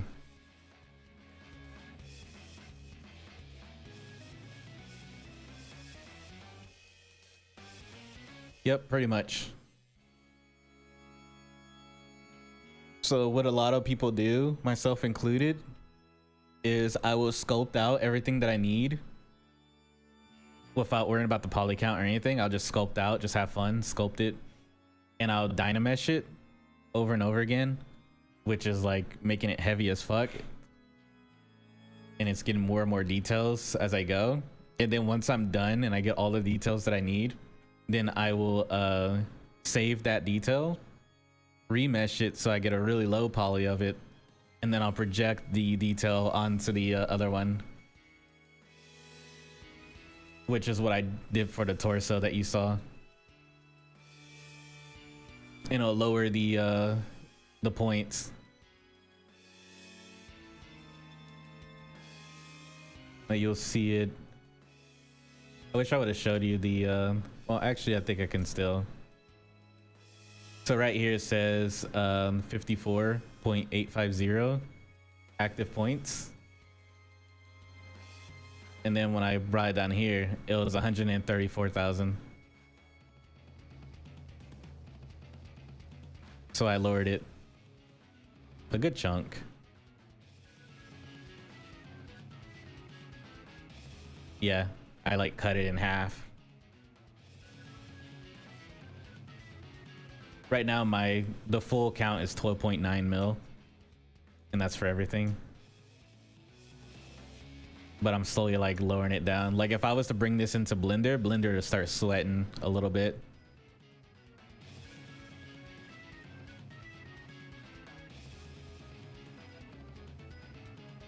I think this one's already been, yeah, I already made a low poly of this one.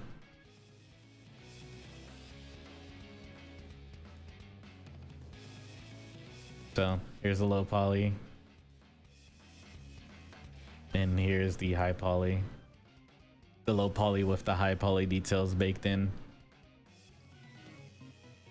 that's how I save my computer. You definitely see it at the beginning of when I'm sculpting out stuff.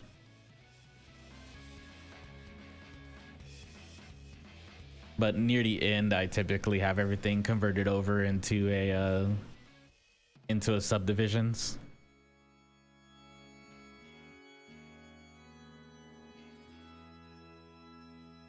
I think this is also, yeah, this is still high. Is it? Oh, I already subdivided this. Yeah. Got the low and then the high with the details and stuff.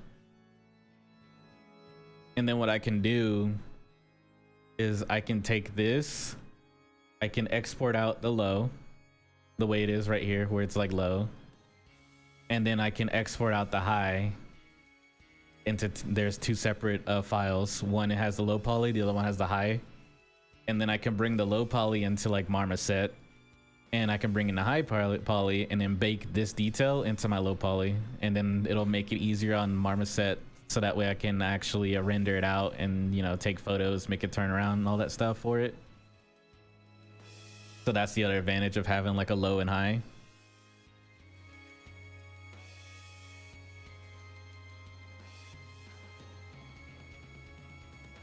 It just makes it easier on the other software. Because other software ain't got time for that high poly shit.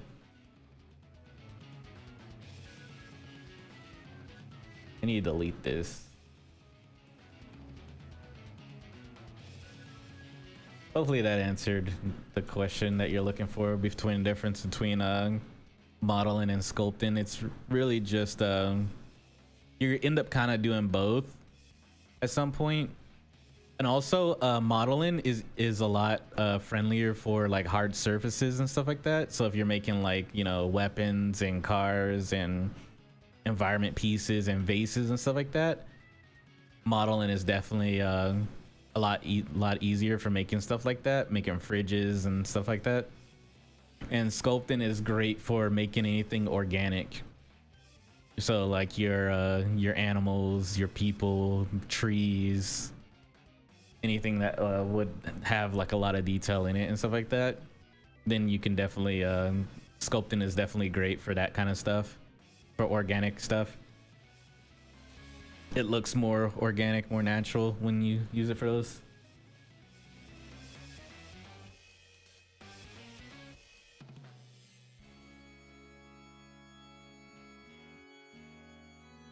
Yeah, pretty much.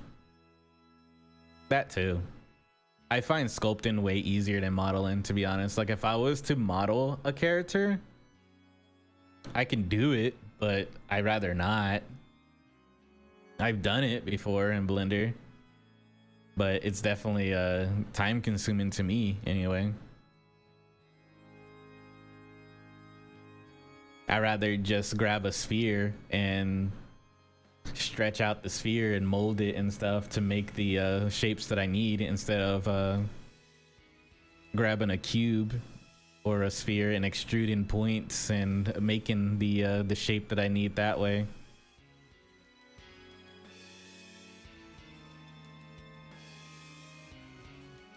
Yep. You kind of do both eventually, depending on how you're going, the route that you're going for.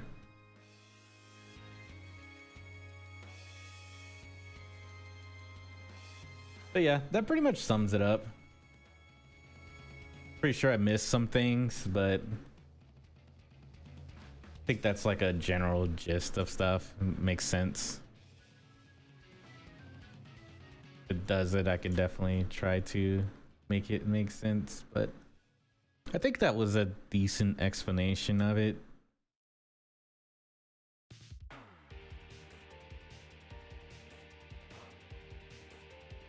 Yep, not a problem. Glad to be of assistance.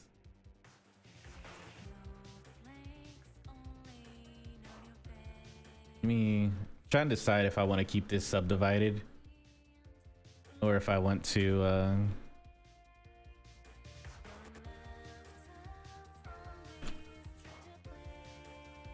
it's a lot sharper.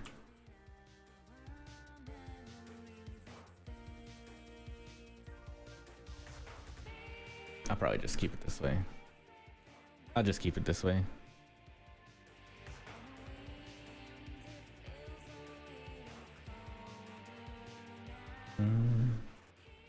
You kind of see, since it's high right now, the cuts that I'm making take a little bit more. Let me reset the brush first.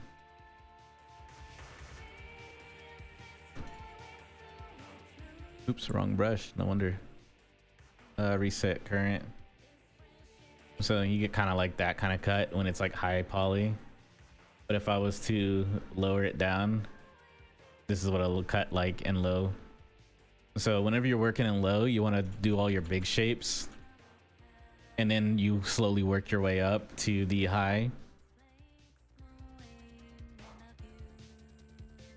Always start from low to high. Big shapes, and then you, as you get higher, you'll start working into like the details.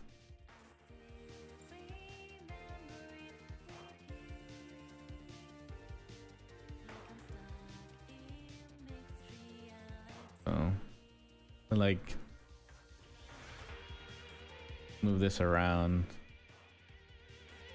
Maybe put some little indents. Don't want it to be like perfect. Definitely a little bit rough.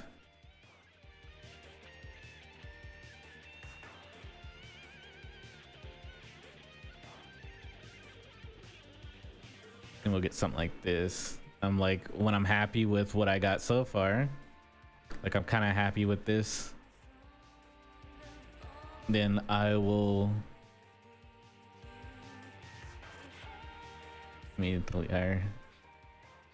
I'll just subdivide it. So now I get a little bit more, I can get a little bit more into the detail and move it around, sculpt it out.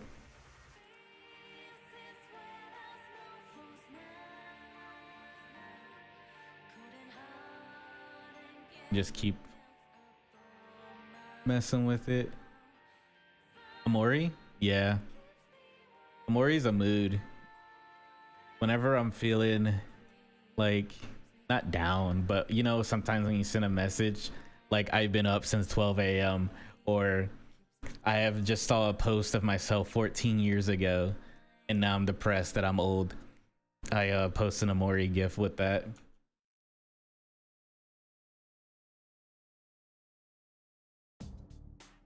The Amori gifs are always the best. I need to play the games.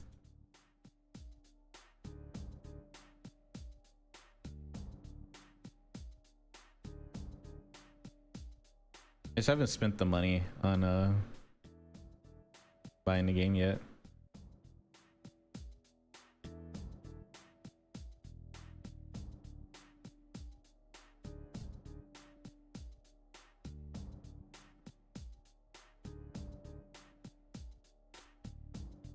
I just need the legs right now. Everything else is kind of like in the way.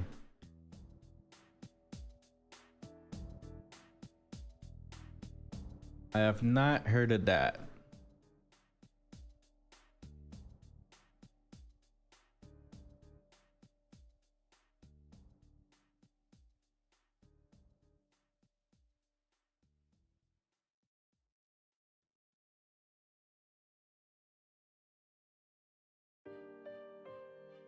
Oh, that's just because it just takes me a long time. And a lot of it, honestly, the best way to get better at 3D in general is do the tutorial on learn how to, you know, learn the software, learn like the how to get or move around maneuver through the software, navigate. That's the word I'm looking for.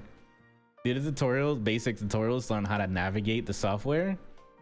And then once you have an understanding of the navigation, just move away from tutorials and just start doing shit. And if you get stuck on something, look up that specific something. And then you'll definitely see a lot faster improvement from there than watching a tutorial step by step on how to make something. Like, it's great at first doing step-by-step tutorials, but at some point, if you really want to improve, move away from tutorials and just start doing it and trial and error. The biggest thing that I've learned from like art school and stuff like that, and what my teachers always kind of said, when it comes to 3D art, it's all about like trial and error and problem solving. You run into a problem and you just gotta figure out how to, you just solve it somehow. You know, you figure it out, whether it be through Google asking questions and stuff like that, and then you just go from there. It's trial and error. Like, even now I'm just kind of winging it, and I'm like, does that look good? Yeah, it looks good. And then I keep going. If it doesn't look good, Control Z, try something else. A lot of my stuff is literally just trial and error. And then over time, you just kind of get better at it. Like, it seems like it's easy, but I'm definitely trial and error in it. Like, every stroke that I'm making on this, I'm like, does that look good? Maybe. I don't know. And I'm kind of also just trusting the process.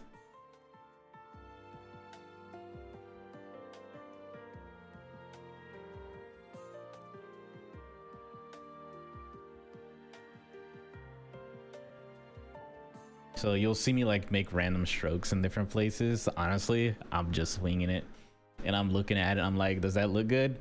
Yeah, it looks good. If I ever get stuck on something, like I'm like, man, how do I do X, Y, and Z? Then I'll just open up Google and type in how to do X, Y, Z, watch a 1 minute, 2 minute tutorial on that, and then apply it to whatever I'm working on. I also found a lot of, so I do this on my YouTube. I found a lot of stuff. I learned a lot from just watching speed sculpts of people just making stuff, and they'll have it sped up, but I'll slow it down, and I'll just sit there and watch speed sculpts, and I'm like, huh, so that's what they do to do that. That's what they do to do that. And I just, you know, I just watch people go through the process, and I kind of remember what they clicked and what they did to apply it to my own stuff. I've learned more from speed sculpts than actual tutorials, to be honest. And that's why a lot of the stuff on my YouTube is mostly these. I take these streams and I cut out all the talking and stuff, and I turn it into speed sculpts, because speed sculpts is what really helped me learn to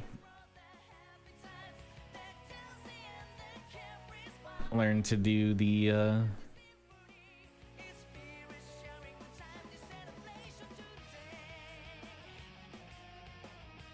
what you call it,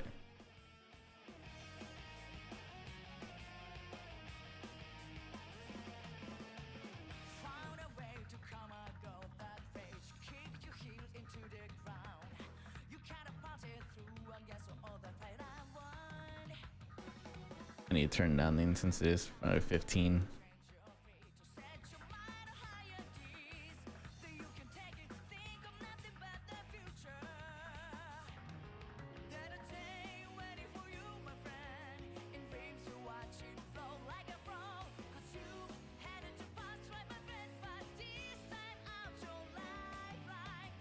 So I have, I'm gonna Control W, turn everything into a single, and then I'm going to auto group it so that way everything's on a different group.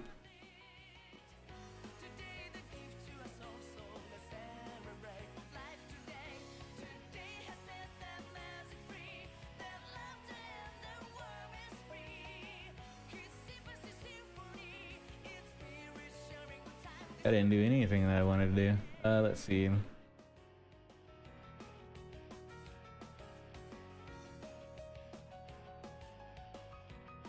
Right now, everything is like a single.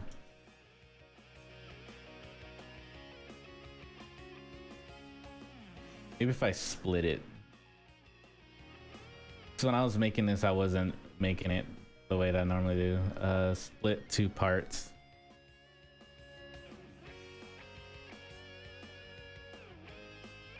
Damn.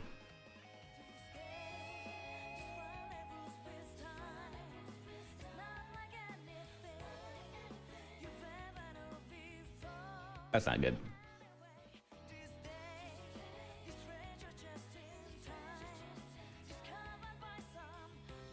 All right, I appreciate you stopping by. I hope you have a wonderful day. I do this every morning. Well, not every morning, Monday through Wednesday from like 10 to 1 p.m. CST. You can usually catch me here.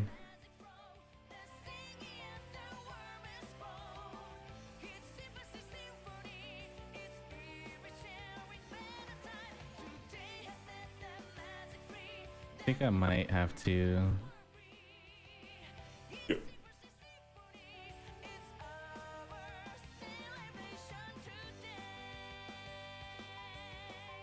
Yeah, appreciate you stopping by. Hope you have a wonderful day or night, wherever you may be.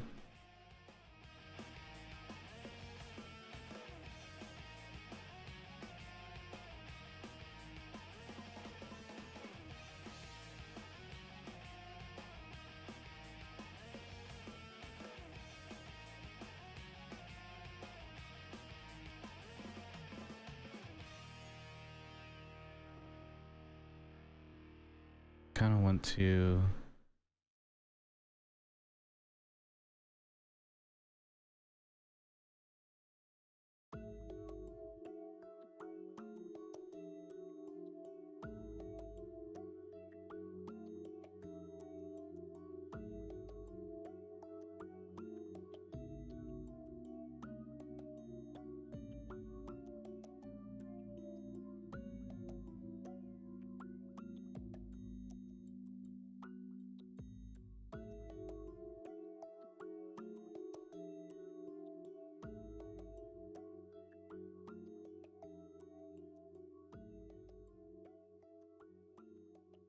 this might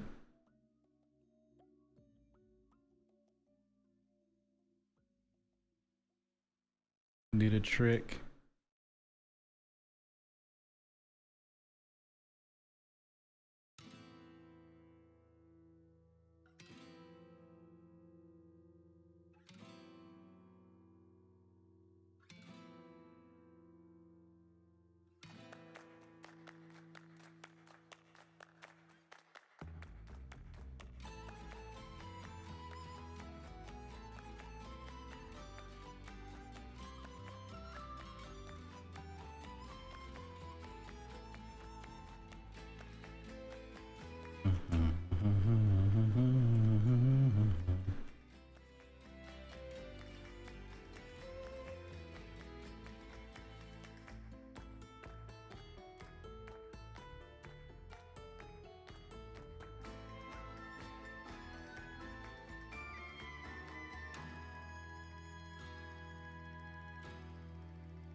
Yeah, I was saying for.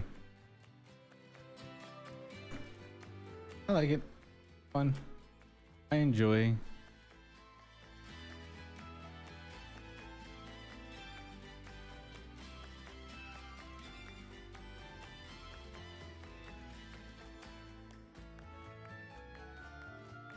I enjoy sculpting for the most part over modeling. I just feel like I get a little bit more. For me, it's more freedom to kind of just create. I'm not focused on the topology and stuff like that.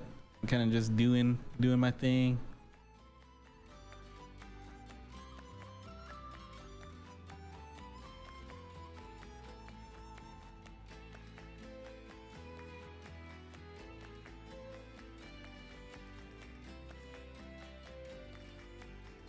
There's always a plus. you know.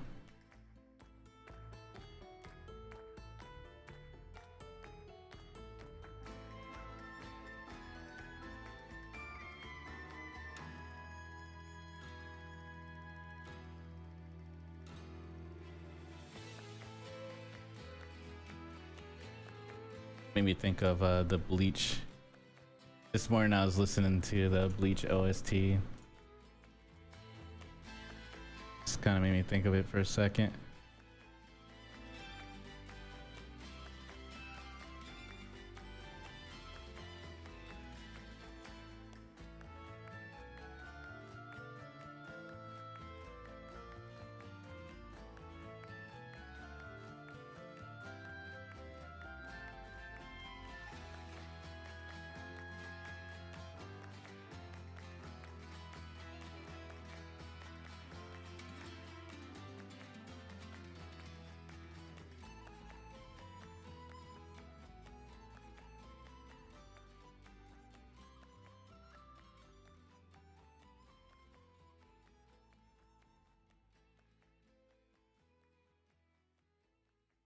Okay. I think it's pretty decent for the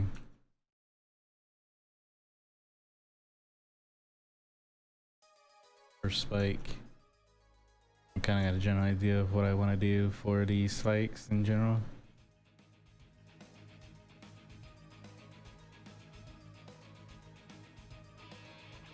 At that time anyway. I just wanted to a general idea of what I'm doing. Okay, why does this one get a separate?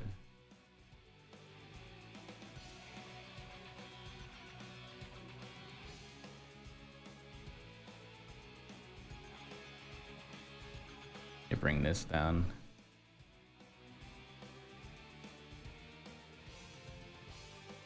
When I cut it, I guess I did cut it without turning on the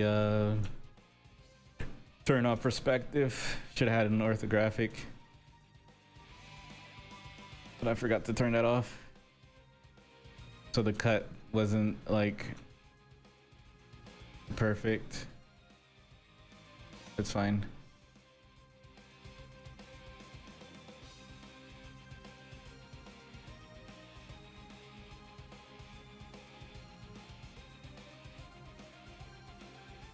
Check the oof. Really did just, I mean, it should be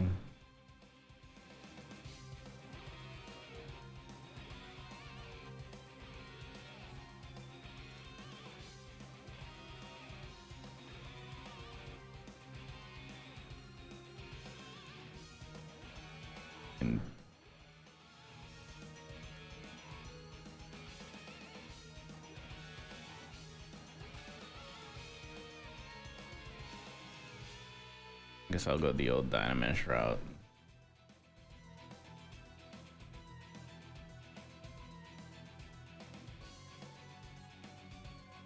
I'll Dynamesh it and then I will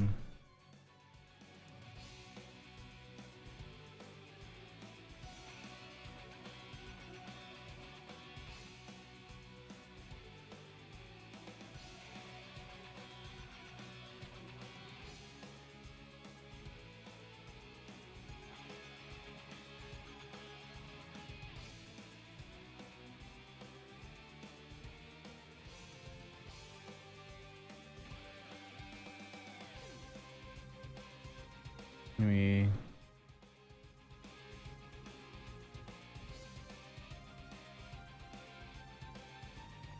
there you go.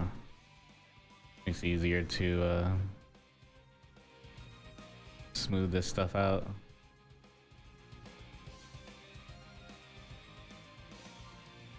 I feel like on a 16, but it feels like not. I'll just Dynamesh it, do what I need to do, and then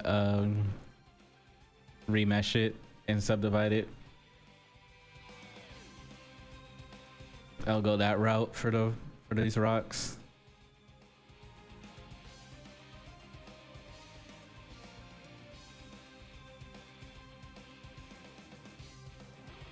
Originally was gonna go another route, a subdivision, but subdivision did not like me.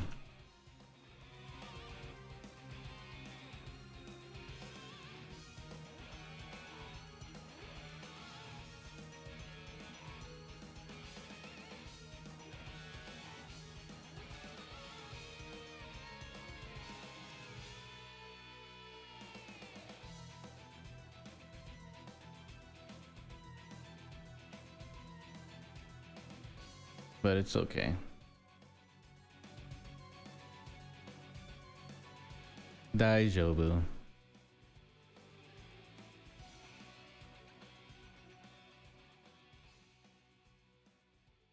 think that's a good spot to kind of leave it at for now. And then tomorrow I'll work on the spikes some more. I kind of lost all the progress that I kind of had on this spike, but it's whatever. It's whatevs.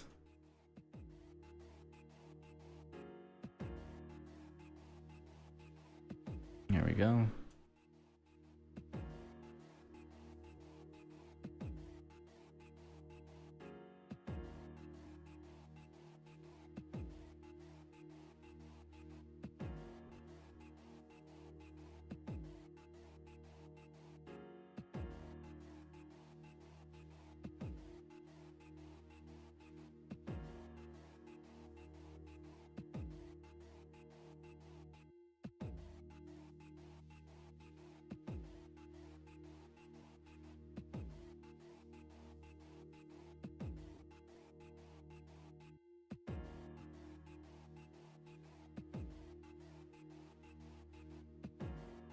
Up there.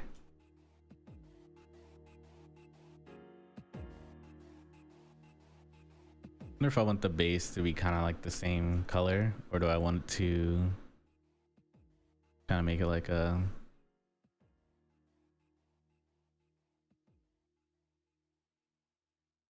what I'll probably do is I'll have like a base like this, and then I'll make another portion on top. It'll be like the dirt and stuff.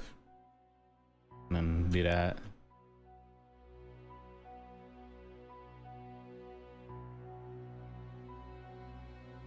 Maybe. We'll see.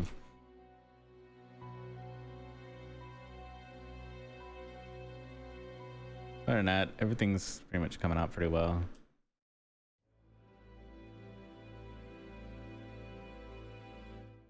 We're about done with this. Just a couple more things to do.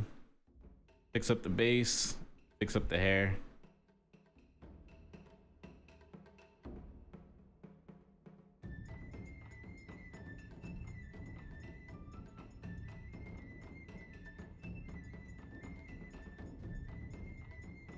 Here we go. Just noticed that.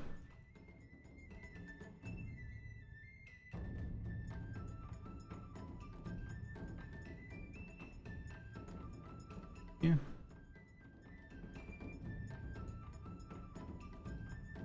Looking good.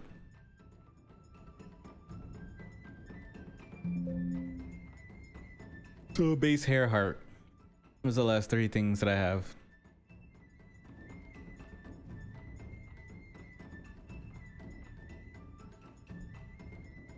And then I'll pretty much be moving on to my next project.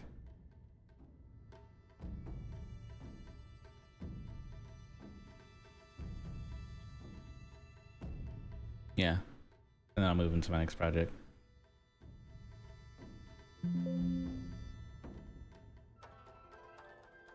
And I'll add some,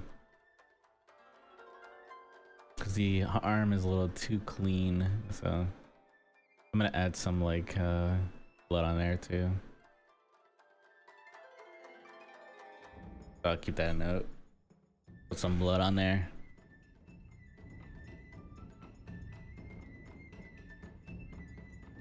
Okay. Let's see.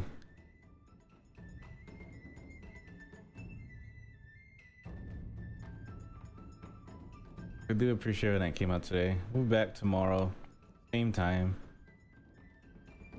Making a lot of progress on this. We're almost done.